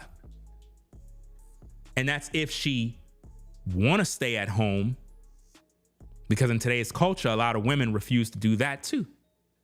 Because they look at it like, stay home? What? What if something happened and I don't got no money? Then what? This is why if you have a relationship with a woman or women or whatever the case is, and you want her to stay home, you have to be able to provide something, some sort of opportunity where she can make money and still be at home. So that if something was to happen to you, she'll still be financially able to make it with the family, the kids, and so on and so forth. You know? Because a lot of women in today's day are not going to want to take that route if there's no real security or cushion for them to, I guess, be at peace. And I can't blame them, because remember, the dating game is rigged. Society is screwed up. Marriage is at an all-time low because of the battle of the sexes. You know, traditionally, men are supposed to be the providers, but in today's culture, women are now their own providers. So it's really bad. And to balance out the playing field, a woman is supposed to be a man's helpmate. But in today's cultures, women don't even want to help a man anymore. So on one spectrum, men don't want to be providers to women anymore. Why? Because women have become their own providers. And the women are saying, I don't want to be a helpmate to a man anymore.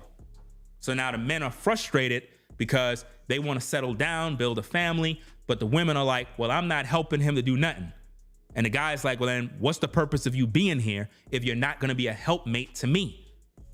What's the purpose of you being here?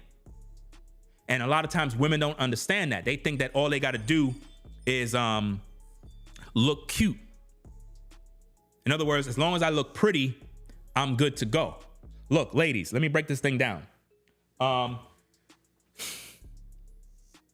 You looking pretty, you looking cute is for me to desire to smash, and that's it.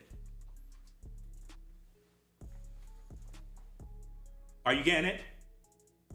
You as a woman looking cute, sexy, hot, spicy, and delicious looking is only for the purpose of me procreating with you or just smashing to have pleasure. That's it. After that, the curtain goes down and that's it. And this is where a lot of ladies mess up when it comes to relationships, because you thought being pretty meant a guy is going to just take you under his wing, make you a wife, and give you the world. No, it don't work like that. You got to have something that you actually bring that's going to make this man want to risk it all and keep you in his world where not only do he enjoy having sexual relations with you because you are fine, you do look good, but you bring so much value into his life because not only are you attractive from head to toe, you look great, very, very fine. But it's not just about that.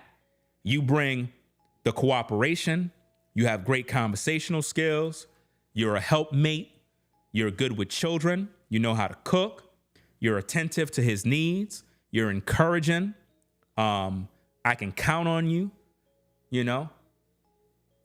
You're there when times are good, when times are bad. You're not giving up on a brother when things are going south. You know, they don't make those kind of women where it's like we struggle together. We make it together, we get rich together, we get this bag together. Those kind of ride or die type women. In today's culture, it's a different breed of women where they'll come to a man only when he got something going. They don't want the man when he's in his pursuit to greatness. They don't want him. They want him when he's already done established. Once he's completed and he's built up, then they want him. And it's sad because it was never like that back in the day. It was never like that. You would get with a woman and she would just look at you and know you're the man I need to be with. There are still some women like that today. Don't get me wrong. There are still some women that they're cut from that cloth. They'll see a brother and they'll just know I need to be with him. And they know. And all it takes is them having that connection. And it's a wrap from there because she already made up in her mind she would submit to that man and be his everything. You know? But when he went on that show, he was looking for the Esther lady to be his everything, not understanding who she is and where she come from and what her intentions is. I feel he messed up when he started talking about his money. If you talk about you have 100K, you could pull out the bank, bro, you're going to attract gold diggers. You're going to attract gold diggers and women are going to want a piece of the pie. And I can't blame them for wanting a piece of the pie. You offering it, hey, they going to take it. Don't get mad. You know? If a woman is finessing you out of all your money, it's because you a dummy. Get your money, ladies. If these guys are stupid and they just keep giving you all their money, then they dumb. Get whatever you can get. I'm not making no woman finesse me out of no damn money. No, it's not happening. And I'm not chasing no woman around either. I'm not doing none of that. I feel that if a woman is interested in you, she'll reach out to you and just let things be known. Like, hey, this is what it is. This is what it is. Boom, boom, boom. And let's move forward. No games, no playing. But if you got to be chasing a woman around, that's because she's running from you.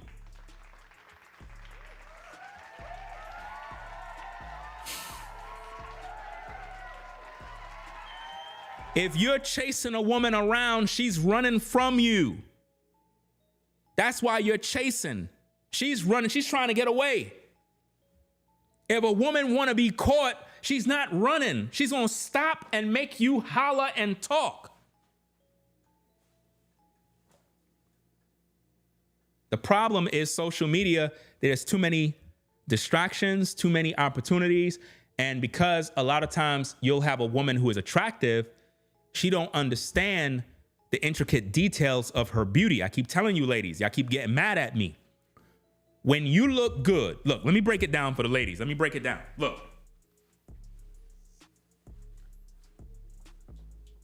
Ladies, if a man walk up to you and say, sister, you're beautiful. What he just said, excuse my language, he just said, I want to fuck you.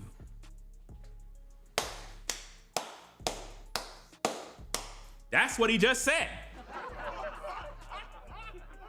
Listen to me. When a man compliment you as a woman by telling you, you so fine, you so beautiful, what he just said is he want to put heavy meat inside of you from the back. If I see a sister and she look good and I tell her, that's a translation to that is, I am attracted to you to the point where I want to sleep with you. See, a lot of guys don't have the balls to just tell a woman straight up that he want to sleep with her. So what they do is they do little things like, you so beautiful. Wow. Wow, you anybody ever told you look beautiful? Bro, just tell her you want to sleep with her. That's all you got to say, straight. Just tell her straight. See what happens.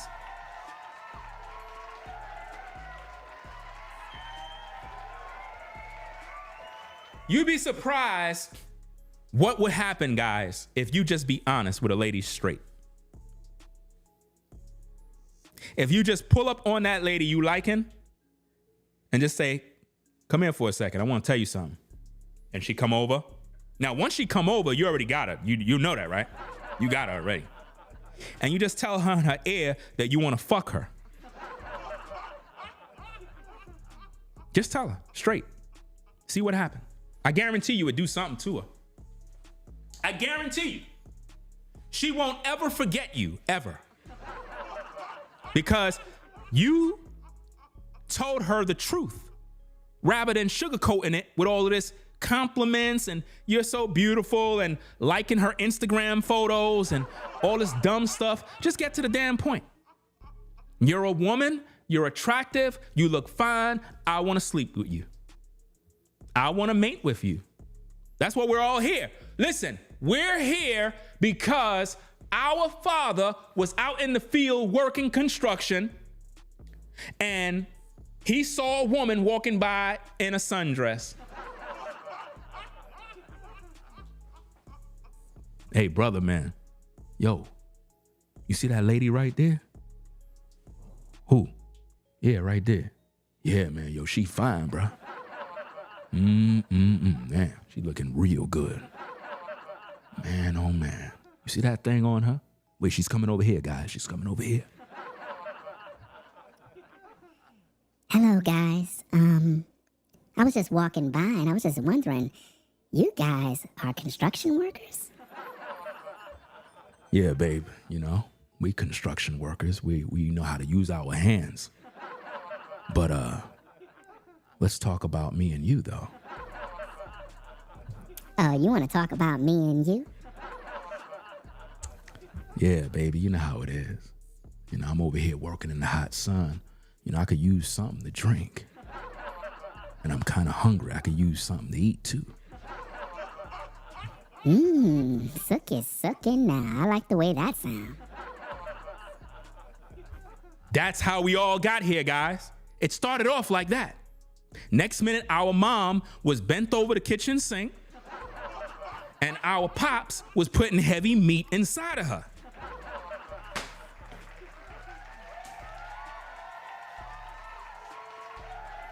I'm telling you, that's how it goes. So don't get mad at me. I'm just telling you the truth. So as a brother, listen, I'm just giving you the truth. Don't get mad. Ladies, if a man is telling you you're beautiful, you're attractive, wow, sister, you got some beautiful lips. Ladies, if a guy say you have beautiful lips, what he just said is he wants some head. He's just not gonna tell you. And you know, a sister, you know, no other woman on earth got lips like a sister now. You know that. You do know that, right? See, I'm telling you, the Lord is real. I tell you, the Lord is real. See, when God made a black woman, I said, when God made a black woman, yes, he did.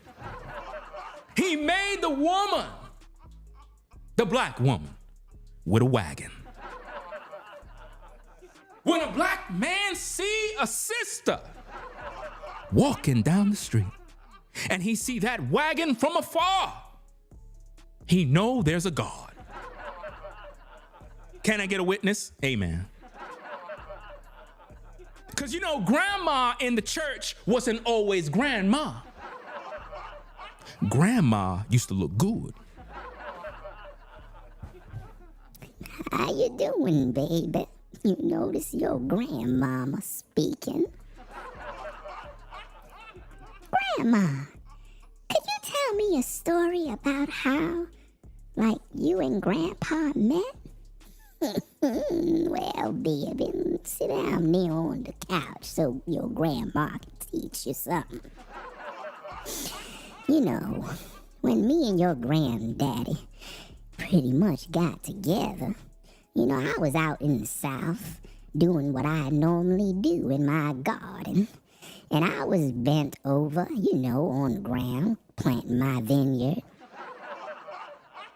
And your granddaddy, you know, we were really young. He pulled up behind me and gave me a little slapping on my rear end. What, Grandma? Are you serious? That's how it all happened? Look, baby. Hold on there. Let me sit down a little bit, because you know my knees are a little rusty now. I ain't gonna lie, back in the day, I used to do some things on these knees now. Oh, yeah. On your knees, Granny? What do you mean by that? Baby, that just kind of slipped out. I can't really talk about those things. You're kind of young right now, but when you get older, baby, you gonna be on them knees too.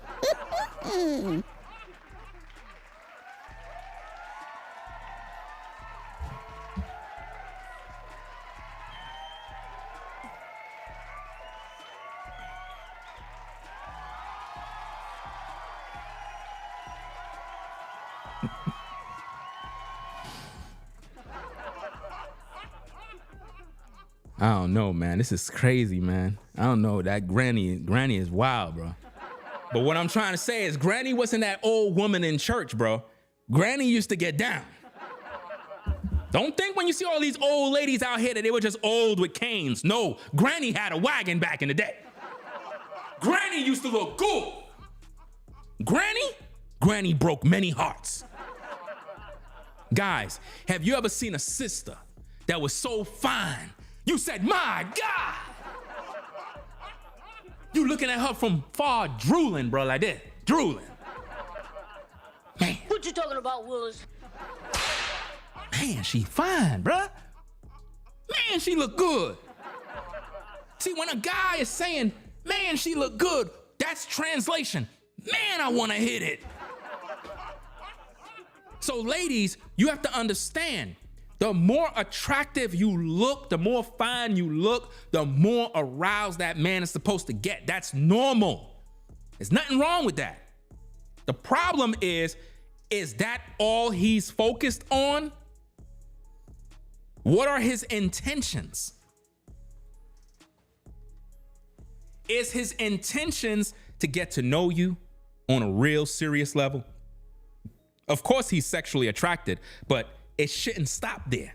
This is why as a woman, you got to know what is a man's intention. Sometimes you got to ask him the questions. Okay, I know you think I'm fine. I know you're sexually attracted to me. I know all of that stuff. But what are your real intentions? What are your real intentions as a man? Are you just trying to smash because I look good? See, a woman got to be smart and know. This is where a lot of ladies mess up because they don't ask the real questions. Every man is going to want to sleep with you if you look fine. But do he want to stay? Do he want to build a family? And also, do you want that? We keep focusing on what do the man want that, but what do you want? Because sometimes, guys, you'll run into a woman that just want to sleep with you. She don't want no relationship.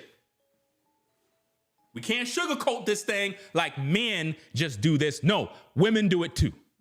You got women that will meet you as a brother. She don't want no relationship. She don't want nothing. She just want to sleep with you. That's it. She don't want nothing else, bro.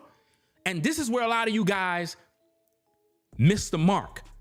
you'll run into a woman that her intentions is just to sleep with you, meaning she's living her life, she's in her world, she's at her job, she don't want no husband, boyfriend, she don't want none of that. She just want you to sleep with her. That's it. You're like, nah, Ringo, that's not true. I'm telling you, it's the truth. It's the facts, bruh. There's women that'll tell you straight up. She don't want no relationship. She just want to sleep with you. And then she go back to her world. And it's like you and her have this type of relationship thing where y'all just kind of link up.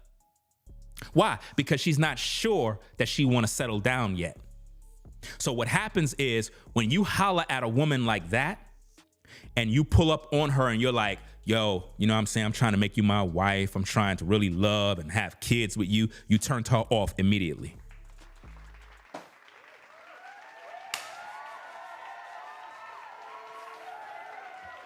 The reason why you turned her off immediately because it ain't take all of that. You thinking by you saying all of that is going to make you sleep with her faster. No, she wanted to sleep with you from day one. While you saying all of that, you turned her off because now you scaring her. She was attracted to you. She wanted to give you head. She wanted to go crazy. But the minute you start talking all of that good stuff, because I'm not saying it's bad, you wanting a family, wanting to marry her, make her a wife, all that stuff sounds great. But what I'm trying to show you is there are a plethora of women out here that once you say that, you turn them off. Now they pull away because they're saying to themselves, if I slept with this guy, he's going to be attached to me. He ain't gonna want to let me go. If I gave him some head, man, I don't think it's worth doing it because he going to end up probably stalking me, want to control me, think I'm his wife now. And you got women out there that calculate this type of stuff, believe it or not. They know what I'm talking about. While I'm sharing this, they like, damn, he's giving out the secrets. Girl, you hear what Ringo's saying? Yeah, I hear what he's saying. He's speaking the truth, though. Yeah, I can't believe it. How he know all this? Once you expose that you want to build family and love and all of that, you scare her away. Now, you might be doing the right thing and feel you're doing the right thing as a man, but it goes back to what I told you earlier. If a woman really feeling you, she's going to naturally submit to you without you doing anything. She's going to know that she's supposed to be your woman. She knows automatically. Without no long talking, she just know I'm supposed to be his woman. She knows already. It's just like how we could see a lady and we're like, man, that's my woman right there. At least that's what you want. You know? But what I'm giving you is the truth, guys. This is where a lot of guys mess up. Believe it or not, you have a lot of women that they don't mind dealing with you. They don't mind sleeping with you. But the minute you start talking like serious relationship talk, you turn them off. And they would rather not sleep with you, even though they want to. This is the thing about women. Women can want to sleep with you badly. Some of you guys don't think this is true. You got women out there that would want to sleep with you, but will not sleep with you because they hear you talking that serious commitment type relationship talk and they're not really ready. And it doesn't mean that they're in the streets sleeping around. Don't get it twisted now. It doesn't mean that she's out and about with multiple guys. It don't be that way sometimes. It could be that she just don't want to rush. She want to kind of just take her time and just, relax. But if you come in strong, like, look, I'm really feeling you. Damn, you fine. I'm trying to make you mine. I'm trying to have these kids, make you my wife. She's like, I don't think I should sleep with him because if I do, he's going to be on my job. He's going to be connected. He gonna be probably stalked. She get afraid, bro. She gets nervous. And she will pull away from you, ghost you, make an excuse to break up with you because she feel like she's trapped. This is why I say, as a man, just do your thing and let women gravitate to you and let her choose you. Let her choose to want to be with you. I don't think that this brother allowed Esther to do that. I think that he was more or less trying to control her right from the jump. Just got off the show and was already showing signs of controlling her. And she probably wasn't feeling that. She probably was like, oh, hell no, you ain't doing that. So let's take it back to the beginning. So again, we met. I lived in Arizona. He lived in New Mexico. And he said, oh, I have a friend that lives in Arizona. I was actually just there. I was like, oh, dang. Well, whenever you're down here again, let's grab dinner or whatever. He's like, all right. He ended up coming, and his plan was to end up moving to Arizona anyway with his friend, right? He ended up at my house so much anyway that I was just kind of like, I mean, you kind of already live here. His clothes was there, everything. So I was like, fuck it. Just, that was my mistake. So she let him come by her house, and he was staying by her house. The same guy that made $100K or have $100K in the bank. Oh, my mom ends up making dinners for us all the time. We're Mexican. We make huge dinners. And the first time he went, he met the family and everything was cool. But when we left, my mom called me and she said, are you okay? And I said, what do you mean, am I okay? She said, well, I see something in his eye, like he wants to hurt you or like he wants to control you. I don't know how to tell you because I don't want you to think that I'm crazy.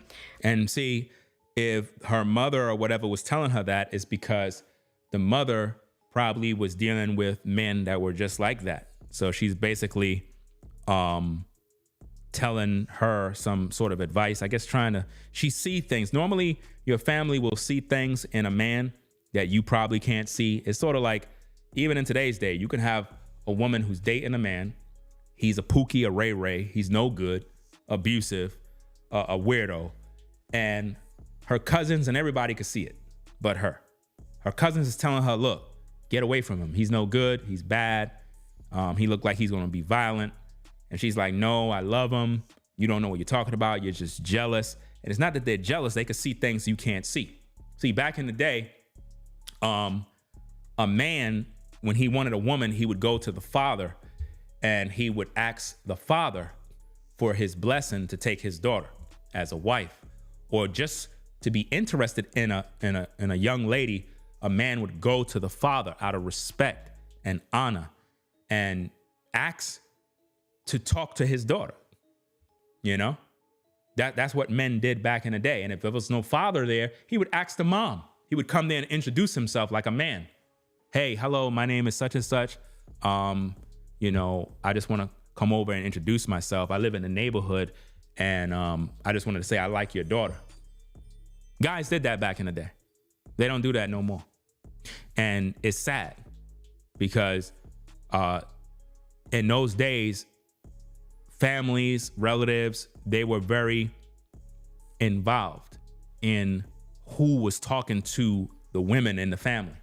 So they were very protective.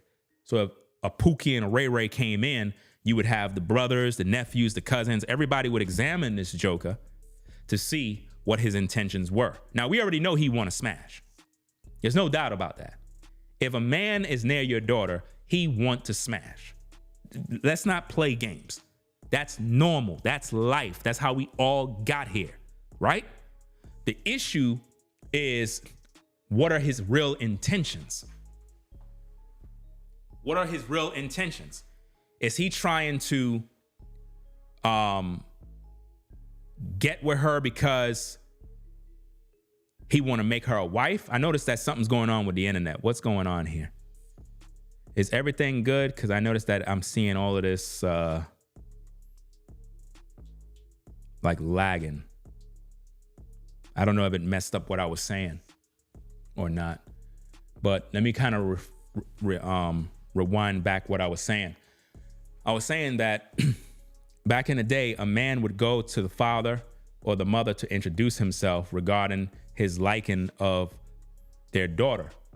And the families would protect the daughter or the women in the family by examining the men that want them. It was sort of like a process of elimination to see whether or not what are their intentions. And my point is that as a man, naturally, you would want to sleep with a woman. That's normal behavior. Any man that is attracted to a woman want to sleep with her. That's normal. That's how we all got here. The problem is not wanting to sleep with a woman. The problem is, what are your intentions long term? Is your intentions just to screw this woman and leave her? Because that's bad. You get it? So these are things that needs to be in place. And sadly, in today's day, women don't even think about this. They don't even think about what is this man's intentions long term, because he could just only want to sleep with you. That's it. The only reason why he's taking you on a date is not because he really want to eat some food. He could care less about that. He want to get between them legs. So as a woman, if you understand, based on the things that I'm telling you, every man want to sleep with you if you look good. That's normal. Heck, if you look good and I'm around you, I'm going to want to sleep with you. You know, I'm just keeping it a buck. The problem is, what are the intentions of this man long term? If it's just to sleep with you, then it wouldn't be good or beneficial to you to even entertain this guy any further, because his intentions is not to be there long term. His goal was just to sleep with you, and he thought you were stupid enough to just want the same thing. Now, maybe you're a woman who just want to sleep with him too. Under those circumstances, you could pretty much work out whatever deal. But if you're a woman who is attracted to a particular guy, you may want to sleep with him as much as he want to sleep with you. But your goal is long-term relationship and success and family development, but he's not thinking about that, then it don't make no sense you go that route. This is why when you meet people, you have to have these deep conversations. A lot of men don't have conversations with women. They just want to sleep together with the woman. So as a woman, you got to ask these questions and find out where he at mentally to see what his intentions is. You know, she only dated him a short period of time. You know, he most likely smashed, most likely, I guarantee, you know, because if he didn't, she wouldn't be making this video. Trust me, something happened, somebody got mad, and that's why she putting him out there, because she has an issue with him. But I'm just telling you to be careful and really think about if this is the guy that you really want to be with. And I was like, well, I mean, it kind of is already in motion, you know, it's already happening. Because he already slept with her. So the advice coming from mom wasn't going to be effective because he already done put heavy meat inside of her from the back. So then my mom invites us over for dinner again. I think it was the next day, and we play loteria. And what this sister said here, Maria says, a quality man wouldn't try to sleep with a woman on the first day. You're wrong about that. A man could be a quality man and still want to put heavy meat inside of you. I don't think you're paying attention in class. See, here's the thing, ladies. Y'all, I don't know where y'all get this mentality from, talking about a quality man ain't gonna want to do this and ain't gonna want to do that. I don't know where y'all live or what mentality y'all have, but a man is a man.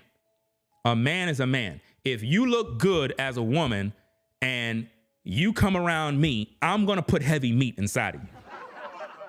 Has nothing to do with, oh, if you're a quality man, you're not gonna wanna do this. What are you talking about? You look good. You're a woman, I'm a man. As soon as I get around you, I'm gonna wanna hit it. What are you talking about? Like, it don't make no sense when women say these type of things, because you cannot say that. It's like you're lying to yourself when you say that. It's wrong. And this is why so many women get caught up and end up getting pumped and dumped, because they look at it like, oh, you ain't gonna wanna do that on the first day. You never know what can happen on the first day. You could be chilling with a dude on the first day and things go this way, even though you ain't plan on doing it that way. You could be chilling with a lady and y'all vibing so good, next minute y'all kick this thing off, fam. Sky's the limit. You can't control nature. That's nature. But we don't wanna say if a man is a quality man, he's not gonna be trying to do this on the first day. Well, then if a woman is a quality woman, she shouldn't be trying to get in a man's pockets to take her on a date on the first day.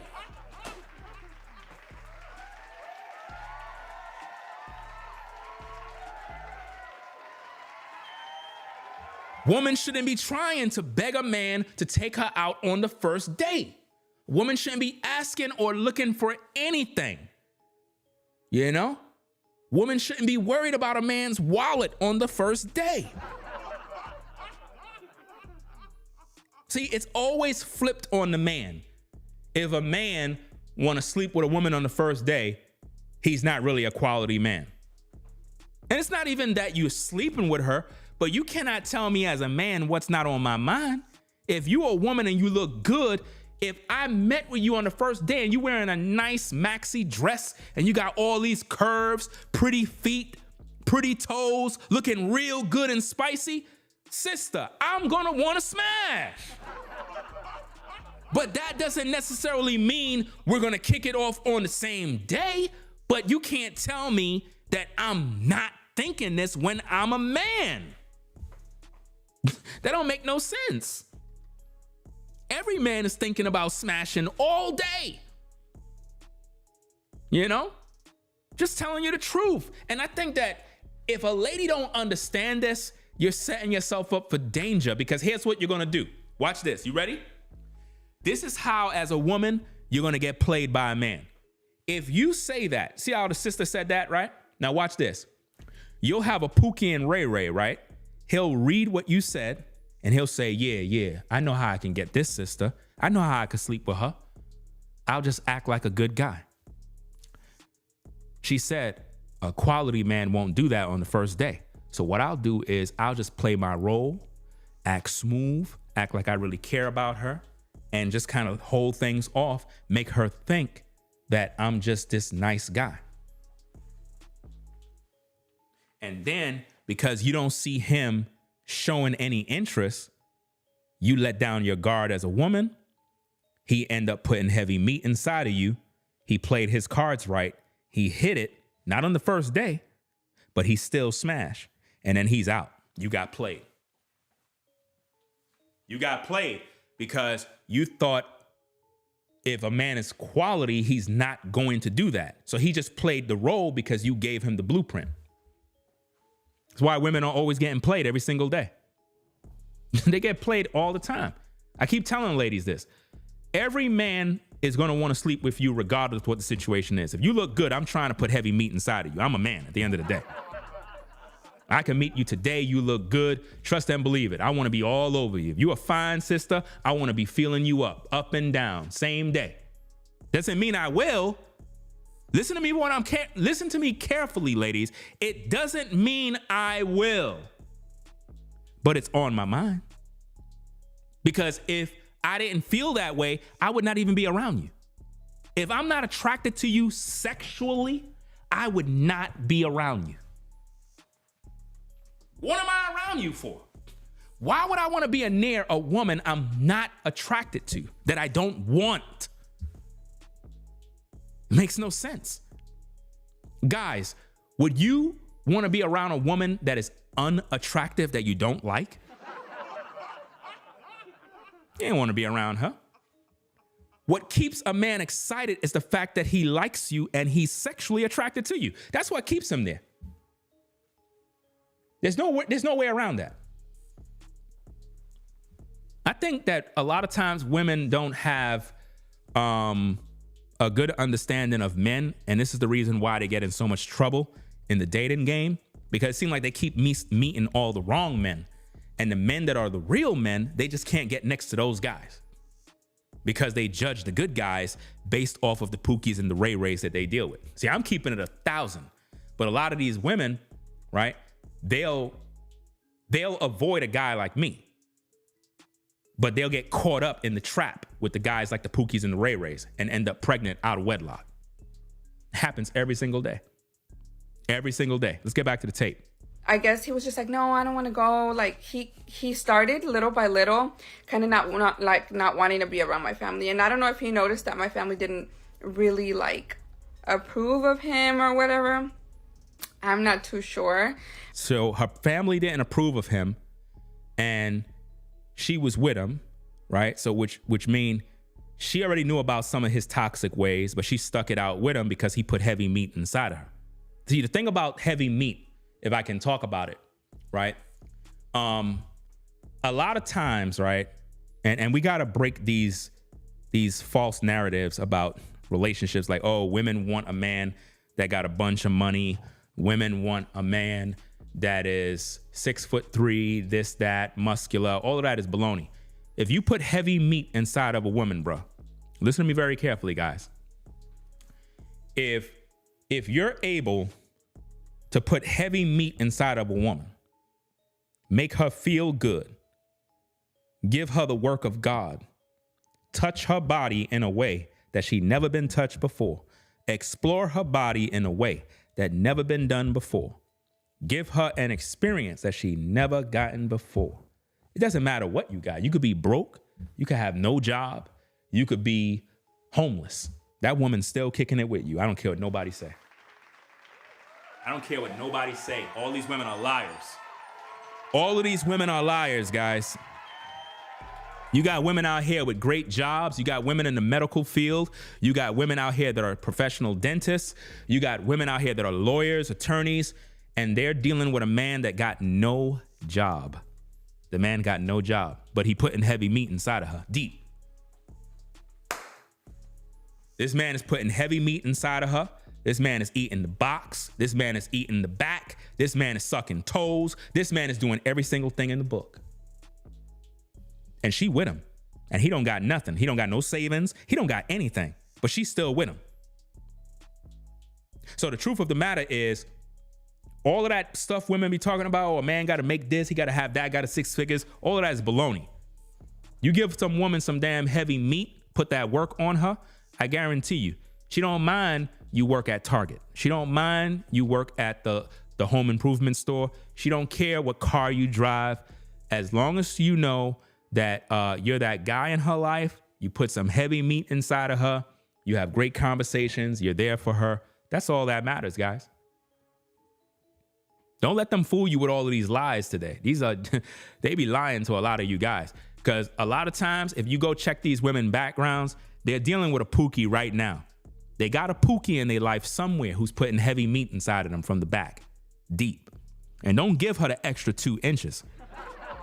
If you give her the extra 2 and you go a little far back, like a little bit deeper, and you hit like the back part of the wall in the back, once you get back there, that's why you gotta give her the extra 2. The extra 2 inches to me is what does it.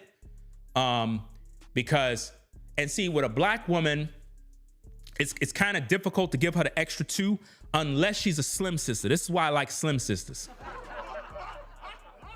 Because with slim sisters, man, you know, their wagon ain't in the way. Because sometimes a sister could have her wagon and it's like it's preventing you from giving her the extra 2. Because you got to look at this thing from an aerial perspective. You know, like how when you're looking at Google Map and you see like the aerial view. So you got to look at the wagon, a black woman's wagon, right? And you look at the cheeks, right? Sometimes her cheeks are in the way of you giving her the extra 2. Right? So what you want to do is you want to make sure you crack the Red Sea. You got to take the cheeks, you got to spread them things apart, like far, far apart, right? So that you can go deeper, all the way, the extra 2. Right? You got to give her those extra 2. It matters. Extra 2 matters, guys. Just like Black Lives Matter, extra 2 matters. Girl, you hear what he talking about? Yeah, I hear what he's saying. Extra 2, honey. Yeah, I was at work all day and hearing this kind of talk right now. I can't wait to get me my extra 2. Girl, I'm thinking the same thing, you know.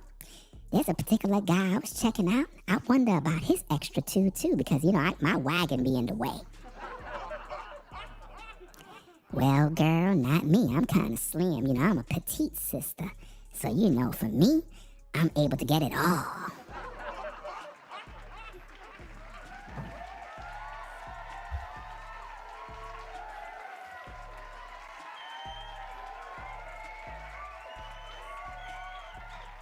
I'm telling you guys, man. I believe that Ninja Turtle Man may have given her the extra 2, and that's why she decided to expose him. Because, you know, a lot of times, guys, even women in your past that may expose you, they really still like you. I'm serious. They really still like you. But let's get back to the tape. But anyways, that was a red flag number 1. It's kind of like he was already trying to distance me from my own family. You know, like the only protection that I have had is from my family, and he was trying to move me away. So when I first started talking to him, I was talking to other people, as in I had a lot of guy friends, and I don't... She had a lot of guy friends, guys. Keep the game. Hang out with too many girls because sometimes it can get overwhelming and a lot of drama can... So she ain't have no girls as friends because it's too much catty drama, but she had a lot of male friends. Let's go. So they would still text my phone, and of course I talked to somebody else before I met him too. It kind of just ended up going in the direction with Aaron. Remember what I told you guys. When you holler at a woman, there's a chance she got a man already. Didn't I tell y'all that? Didn't I tell you that? Now, if you notice what she just said, she confirmed what I just said. When she got with Aaron, she was already had male friends, and she was already talking to another guy, but it kind of gravitated towards Aaron. I told you guys, if you holler at a woman in today's day, if she's pretty and she look good, nice body, chances is she already have men on the shelf. She might have some shelf guys that are not necessarily her man, right? But they're on the shelf, which means she kind of just put them, those are placeholder men, right? Then you got some women, they just work, they go to their 9 to 5, they work all day. They look good, but they're not really dating anyone. You got women like that too, believe it or not. All right, you got some women out there that are fine as heck, and they just go to work. That's it. Work, school, go home. Work, school, go home. And when you look at these women, you're like, man, she look good. But she's focused on her work and her education. So getting with one of those women, it's going to take, I guess, the right place at the right time, because they want a relationship, but because of their busy schedule, it doesn't even permit it, because it's like they don't even have no opportunities to even meet people. They might even live in an area where there's nobody. So it's like, it's crazy. You know what I mean? It's some real crazy, hectic situations. But for the most part, this woman, she already had a man that she was talking to when she got with Aaron. That's why he's insecure in terms of not wanting promiscuous women. Shout out to Shiva for the support. And shout out to anybody else that supported via the super chat that I may have not seen. Shout out to Sherelle. See Sherelle in the building. Tracy in the building. All right, let's get back to the tape.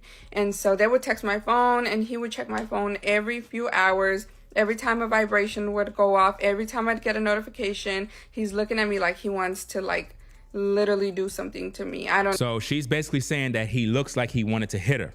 That doesn't necessarily mean that he's a woman beater, but he can give off that feeling that would make a woman get nervous. So does it mean he's a woman beater? No, but he may be using a look to intimidate her, to make her feel like you better not be talking to nobody or else. You know what I mean? So it's not looking good for him based on her testimony. What was going on is just that look in his eyes, and you guys know because you have seen that look in the Pop the Balloon game, like this video that went viral. So Caramel said next they will be doing a GoFundMe for her. You never know. He starts checking my phone every few hours. He starts to track my location. I gave him my location on my phone because I was like, I have nothing to hide, right? And I'm always either at work, with him at home, or with my family. So go ahead and go to part 2. All right, welcome back to part 2 of Watch Who You Date. We're talking about Aaron, the guy that went viral on Pop the Balloon game. So anyways, he starts to distance me from my family. He starts to track me. I give him my location because I had nothing to hide. Every time I would walk by the window, my location would show that I was outside. So he'd call me like, what are you doing outside? Who are you messing with at work? Why aren't you working? Like, that controlling, right? Guys, if you have to contact a woman at her job, bro, every single minute to see who she cheating with, bro, you need to leave her alone. Told you already, guys. You never know what could be going on in the workplace, man. There could be a guy at your woman's workplace that got your woman bent over the table, bro. Putting heavy meat in her, bro. Deep. It happens, guys. I know your feelings is hurt. I know it's painful, bro. But it happens, bro, at the job. See, like how you have a counter here, counter right there. You have a lot of women, bro, at the job place, right over the counter, bro. See how I'm standing up like this? Just like how I am right here. She be at the job, bro, and a guy be like this, holding her by the waist, putting heavy meat in her from the back, bro. I'm serious. Happens all the time on a 9 to 5, bro. Scary place to be. None of these women are safe on the 9 to 5, bro. All you brothers, you know what I'm talking about, because there's a couple of them sisters, you had them in the back room. You had her over the counter, just like this. Sometimes you put her on the counter. You let her sit on the counter. Y'all know what I'm talking about. Y'all know what I'm talking. You let her sit on the counter like this in front of you, and you go to work on the job, bro. You know, it is what it is. Let's get back to the tape. See, a lot of these ladies, they laughing because they know what I'm talking about. Then he starts doing pop-ups at my job, and it got so bad because he would show up in his work truck while he's supposed to be at work at my job that my supervisor had to keep watching me. We had to basically, like, everybody had to walk me to my car after work to make sure that I made it. Somebody said that's nasty. That's how women like it, nasty. Who said that? Studio something? I don't know if they're referring to my comments about the woman on the job or whatever the case is, but women like it nasty. I don't know. Everything is backwards, guys. Women want everything nasty. The more nasty, the better. Y'all just keep listening to their lies. I don't know why y'all keep listening to their lies. Y'all be trying to sound, I guess, like gentlemen. They don't want all of that gentleman stuff. They want you to be nasty, dirty, disgusting, and filthy. I don't know why they lying to y'all. This is why you got some guys, they just tell women straight up what they're looking for and what they want straight. And he get right to the point, no sugarcoating, no lies. And after that, it's on and popping. Whereas some of you guys are playing Mr. Nice Guy, being gentlemen, good morning, sister, good night, sister. She don't want to hear that. She don't want to hear none of that talk, bro. You wasting a lot of time.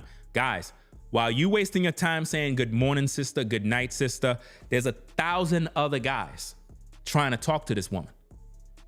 Do you not understand that? Time is very limited. There's no time to be playing. If you like this woman, you need to be very assertive and make it known. No playing. You got to hold her by the hand, bro, and you got to tell her what it is. Seriously, man, time is running out. Don't let another dude tell her before you. You know what I mean? And the girls would text me, hey, did you make it? Again, it's a clinic full of girls. So that was a red flag number 2. And then one time I walked outside.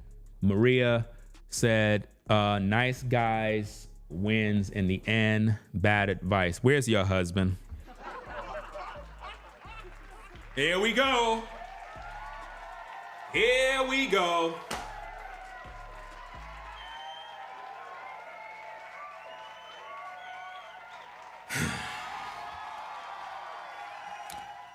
Where is your husband, Maria? Where's your husband? Could you tell him to come into the comments, please? Oh, there's no husband around. Because she said bad advice. How is it bad advice? You don't even have a husband. You talk about nice guys finish or win. How many nice guys try to talk to you and you rejected them all? How many nice guys came up to you? Hola, María, ¿qué pasó? Hola, hermana, ¿qué estás haciendo? Hey, hermosa, hey, ¿qué lo que, hermosa? How you doing? Hey, you looking very nice right there, man. I try to talk to you. You don't want to talk to me. What happened with you, man? And you rejected all of those guys. What about that? You rejected all of those good men. Come on now. She says, I don't have a husband. We're not even going to waste no time on you. Let's just get back to the show. Let's go. To the cafeteria, and he calls me and he's like, how did I know you were outside? So that in my head was like, circles are already turning. I go to my car to see if he put a tracker, because he is capable of doing some shit like that. And I couldn't find anything. And then he pops up on my job like, don't break up with me, don't do this, like, I'll change. I thought it was... So basically he ran to her job and was begging to stay. Please don't go. Don't go away. I want you to stay. Hey, hey, don't leave me. Don't go. Baby, I said don't go. Baby, please don't go. I want you to stay. Hey, hey, hey. Please don't leave me. Don't leave me. Don't leave me. Don't go away. I want you. Don't leave me. I want to stay. Don't leave me. Don't go. I want to stay. Don't leave me. Don't go. Wanna stay, wanna stay, wanna stay, stay, stay, stay, stay.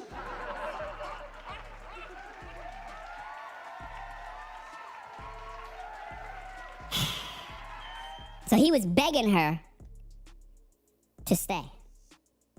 Wait a minute. I still got the voice on. He was begging her to stay. He was singing a Jodeci song. I'm trying to think of which Jodeci song. I can't think of one off the top of my head. But he was begging her, please. Wait, who was the one from JoJo? Wait, KC? Wait, is it KC and JoJo? Which one? Which one is the one that always saying, they'll pay your rent, they'll buy you a car? This is what all those guys were saying back in the day. They'll be begging women. See, the R&B music back in the day was begging music. Used to beg women music. They would say, I'll pay your rent, I'll buy you cars, I'll cook your dinner too. Like, what? I ain't doing none of that. I don't know what you're talking about, but I ain't doing all of that. That was Babyface? Yeah, Babyface was tripping, bro, with them songs. Talking about, I'll buy you a car, I'll pay your rent, I'll cook you dinner too. What? The hell I look at cooking you dinner? No, I ain't doing that mess. You supposed to be cooking me dinner. You know? Let's get back to the tape. Gonna catch you doing something. And I was like, how did you know I was outside, right? He said, I put my extra phone tracking you in your car and I left it on record because I was expecting to record you doing something, as in cheating on me or like messing around in your car. And I was like, I was done. After you see, this is what the brother was doing, y'all. He had recorders recording her, had her car hacked. I mean, come on, man. This is too much, man. No woman gonna stay there if you're this insecure, guys. That I was completely done. I said, get your stuff, get out of my house, and come bring me my key. And he was like, no, I'm gonna change, whatever. I went home, he was still there. He was like, let's try to work it out. I was like, you know, he already lives with me, he moved here, like whatever. And it was going, I was going to do it so bad. And then he went to go get coffee for me or something from Starbucks. And he was like, something's wrong with your car. And I was like, what do you mean something's wrong with my car? He's like, yeah, it started to act weird. And I was like, okay, hold on right there. My car, I have a 2019 Dodge Challenger. It's been perfectly fine. I kept up with the oil. I don't understand. All of a sudden you're driving it and something's wrong with it. Go to part 3. Part 3, and this is the last part that I'm gonna post about Aaron, the buff guy from Pop the Balloon Game and Watch Who the Fuck You Date. So he was like, yeah, your car's acting funny. I was like, no. At that point I was like, already get out of my house. Like, I don't want you here. You ain't paid one bill. You put $20 a light one time, and maybe you spent like $30 on groceries because I was gonna cook dinner one time. But my mama always told me, do not allow a man to come into your home and pay any bills, because then he's gonna feel like he has the right to either stay there or like, oh, I paid the rent, I live here too. But in all reality, everything that I had gotten was mine, and I didn't allow him any part of that. So, and that's true. If you have your own crib, your own space, and you one of them ladies talking about, oh, I'm making a man pay my rent, pay my bills, do this and that. Once he start doing that, he figure he is his spot too. You know? So if you don't want him thinking it's his spot, you better take care of your own. This is why I don't understand when women be wanting some man to just come in and pay their rent and do all this other stuff. It don't even make no sense. You know, let's get back to the tape. I was like, all right, get out, whatever. He leaves. He still tried to contact me. I was like, no, get out. I grabbed my car. I went to my mom's house because I didn't want him to try to come back and to try to convince me. And that's what brings to like my mind all the time. Like, you guys tell people in abusive relationships all the time, like, you need to leave, thinking that it's easy for these women to leave. And it's not. Like, yeah, they've gotten hurt or whatever, but these women are completely head over heels in love with these men, so it's not easy to leave. So I did. Translation, he was putting heavy meat inside of her. I'm just telling you straight. When women say it's not easy for them to leave, guys, if this guy was such a dirtbag based on all the things she's saying, right? And she's saying how it's difficult for women to leave, it's because even though the guy might be a dirtbag, a weirdo, he's putting heavy meat inside of them from the back. It's always about the meat, guys. Trust and believe me. If it's difficult for a woman to leave, it's because the guy is putting heavy meat inside of them deep from the back. You know? That's why it's difficult for women to leave these relationships, because the meat is going deep. That's just what it is, guys. They're not going to admit it. But the truth is, they want to get rid of the guy, but they're like, damn, if I get rid of him, I'm also getting rid of those strokes. I'm getting rid of the way he kissed my body. All those tricks he be doing. I don't know if I want to give that up. That's what's going on. That's what they're not telling you. What I thought was best. So I went to my mom's house right after.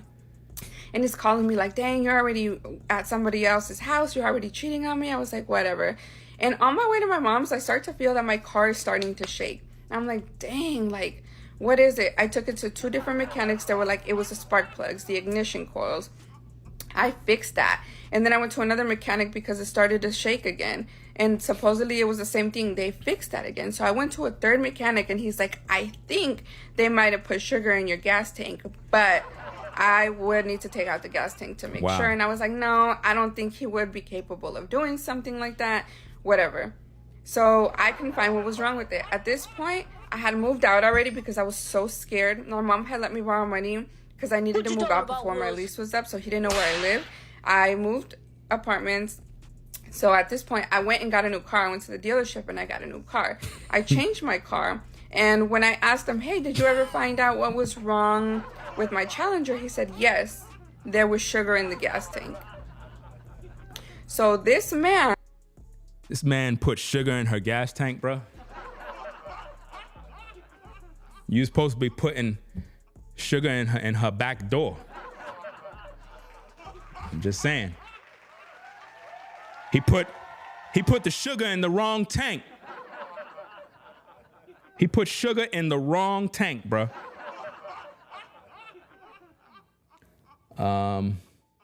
This is crazy, bro. Man, sabotaging people's cars, that's dangerous, man. I hope that's not true, man. I hope she capping, man. But if dude is putting things inside of people's car, man, that's some dangerous work right there. That claims to be very godly and studies the Bible and, practices this religion. Now, when it comes to religion, I don't know what religion he practiced, because he said something during the dating show that was kind of crazy. He said some sort of, I don't know what kind of belief system he's into. He said something, some theism, something, he said it, right?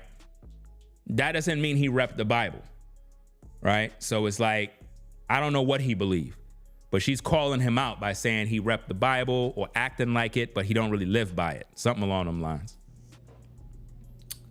Put sugar in my gas tank, tracked my car, put a phone to record me in my car.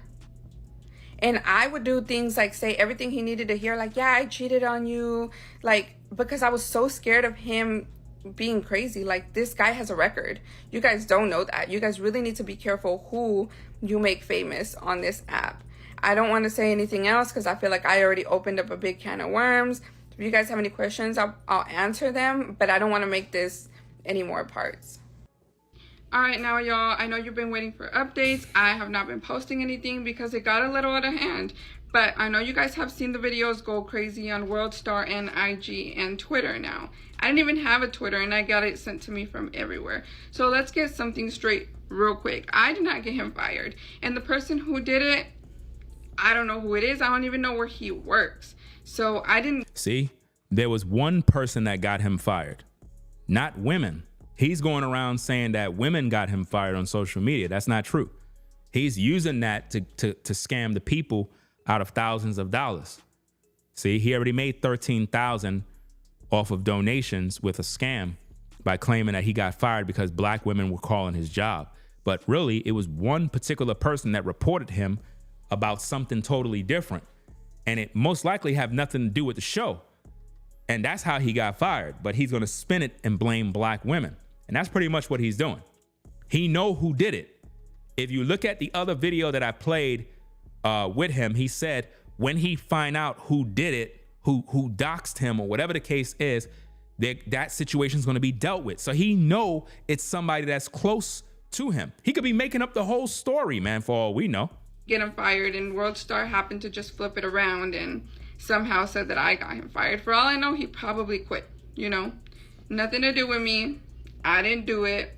There's a lot of upset women. There's more than 7 ex-girlfriends or people that he wasn't so very nice to that have came forward. There's accounts on Instagram now of people, I don't know who they are, posting his past and stuff, and that ain't got nothing to do with me. He took it a little too far because the only ammo he had against me was to post my kids, which is illegal, sir. And I know you're watching this video. It is illegal to post someone else's kids without their permission. You heard me? It is actually wrong to do that. So if he did that, he's wrong. You're not supposed to post her children or whatever the case is. You know what I mean? You're not supposed to do that. That's definitely a no-no. That's why when I do my videos, if you notice, I don't put kids in my videos. Even if the video is public and it has children in it, I normally blur the children out because there's certain policies that govern stuff like that, and you're just not supposed to do it. But if he put her children out there, that's wrong. You shouldn't be doing that. I'm no longer speaking on this topic. And the reason why I'm no longer posting is because it is a very traumatic experience.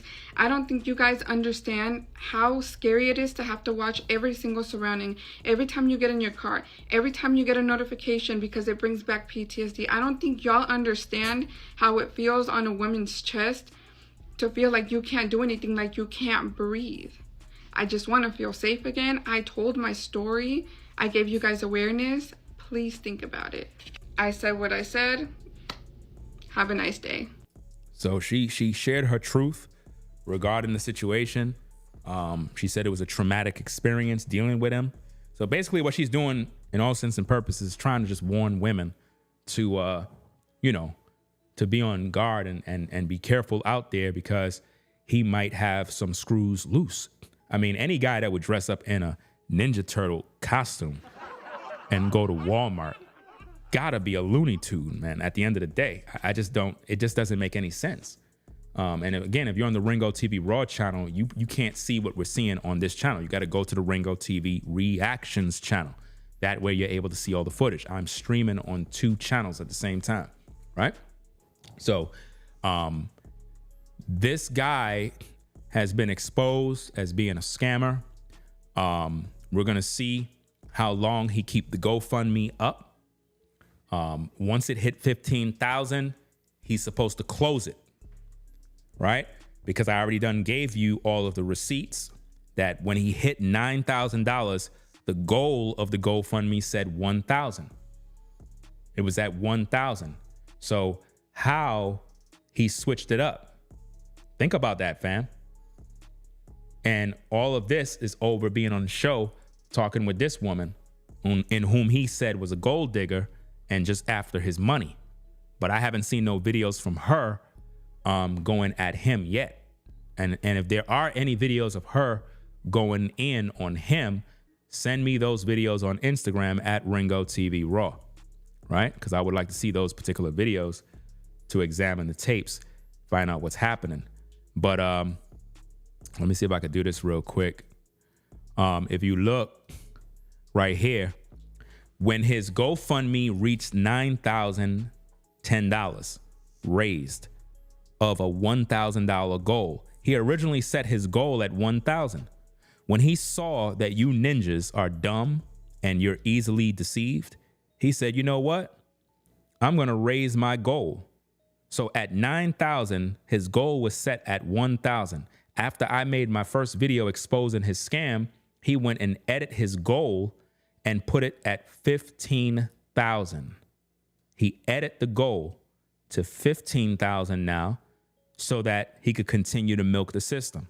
And that's what he's doing right now. He's milking the system, and people, primarily black men, are delusional and dumb. They just keep sending him money. And this is the same guy who refused to start a business. This is the same guy who said he have $100,000 that he could pull out the bank, but he haven't pulled it out yet. So I'm trying to figure this out. Like, why is it that men, black men, is giving him a pass and not giving him no pushback? Why is it that so many YouTube platforms are doing interviews with this guy, but they're not questioning what he's doing with the money? They're not questioning why he ain't starting no business. They're not doing none of these things. They're too busy trying to build his image and repair the damage of his broken image because he can't stand on his own. You know what I mean? It's interesting to me how on social media, a total stranger can come out and do some BS, and black men would jump to his defense with no proof of anything and just side with him just because he's a man. That's feminine energy. That's something women do. Women normally jump on women's sides regardless if she's wrong. She could be wrong. Women will still side with her and be like, no, we got a woman power and girl power and all this other nonsense. So we got men doing the same thing like women now. We got men doing the same thing. A guy out here scamming the people and men are promoting him as a good guy. No, any man that's using children to scam is a bad man. This man claimed he's doing humanitarian work, but he have no receipts. This man is garnering up all this cash, but show no receipts of where the money goes. He's using this to fund his lifestyle. He's using this to trick on women, allegedly. He's using this to buy bottles, pay for sections, buy clothing, and live his best life. But he's not using it to start no business, and he's not using it for troubled kids. He's not even giving kids the money. You would think the money would be used to help out the kids, to help them to buy clothes, to buy school supplies, to get football uniforms, basketballs, things for community centers, get some computers for the community centers so the kids could do some research or whatever. He's not doing nothing with that money to help the kids. Nothing. But this is what black men are funding. And what this proves is that as men, we really don't know how to support each other. We support foolishness and we enrich those that scam the community. And it goes right back to the church, how the people are the ones who enrich the pulpit pimp, the pastors. They all get rich overnight. Anybody that is black and in power in terms of ministry, in government, in different arenas in life, they always get enriched by the people who are delusional and dumbed down. It always happens that way. The pastor live the best life, live in the best homes, drive luxury cars, fly in Lear jets, while you're in the projects, right? And you have to take a skateboard to work. You have to ride a bicycle in the rain for 30 miles, right? In order to get to work. A lot of you have to take a skateboard to church while your pastor live in the laps of luxury. You can't go to your pastor in the churches and ask for any money because he would tell you to pray about it and believe God that he will give you a blessing. But when the pastor needs something, he never go to God and pray. He go to the people and say, I'm trying to buy a plane. Could you donate?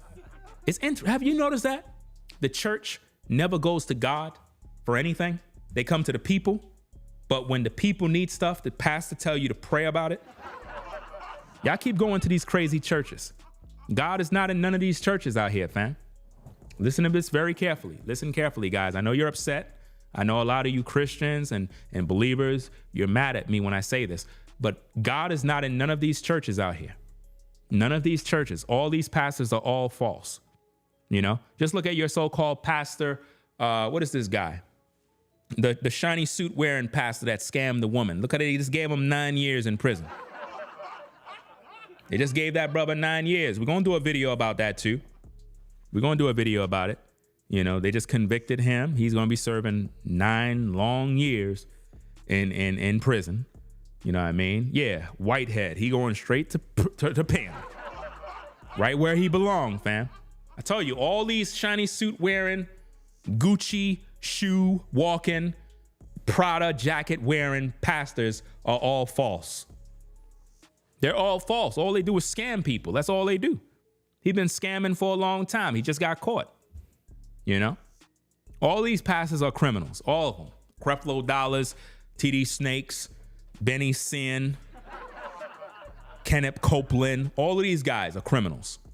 All of them. All of them are criminals. None of them are from God. God don't deal with these churches out here. Yeah. See, religion is big business.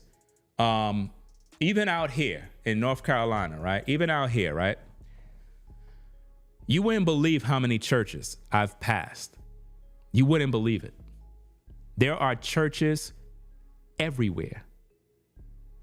I don't know if any of you are in the North Carolina area, but there seems to be churches everywhere I turn. There is a church. I'm like, why there's so many churches? Because it's big business. It's a store. It's a business. It's a business. That's all it is. God is not in those houses. I'm telling you, it's religion, but God is not there. God don't work with none of that stuff. One of the biggest tricks of the devil is starting churches and making you believe that God is there. I'm telling you, man. I know you're going to get mad and be like, not my church. My church is the house of God. No, it's not. Your pastor is of the devil. I guarantee you.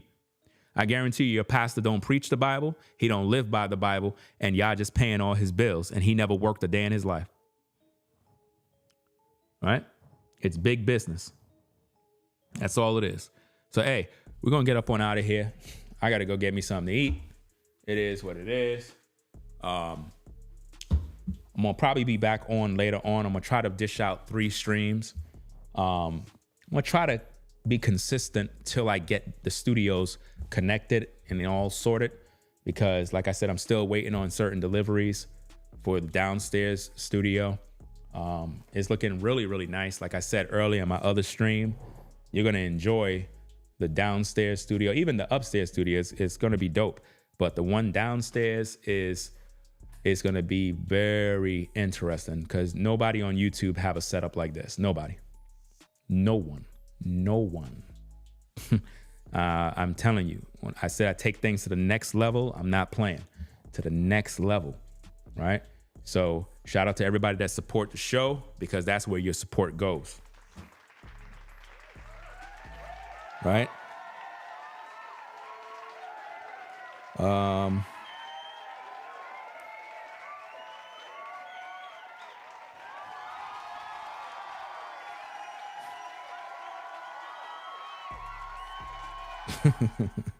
This is crazy. I might have to do a story on this. Wow. Spiritual Word just posted a post 3 hours ago. Said a 28-year-old teacher at a Charlotte high school has been arrested after she allegedly had sex with an 18-year-old student. I mean, 18-year-old. She's arrested. Age of consent. I don't know what this world is coming to, fam. Like, I just don't get it, bro. I understand she's a teacher and all, but this is not making any sense, bro. Like, I understand it's not right because if you're a teacher, you shouldn't be mixed mingling with the students. I get all of the rules. I get it. I don't need nobody to tell me all of that. But the student is 18. 18. She's 28. But she's being arrested. I don't know. Maybe somebody got to tell me what's going on here.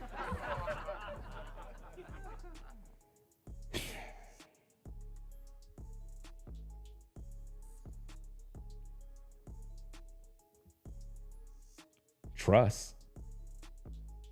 What trust are we talking about? Trust. The student is 18. Let me ask you a question. When y'all was 18, was y'all dumb? I want to know.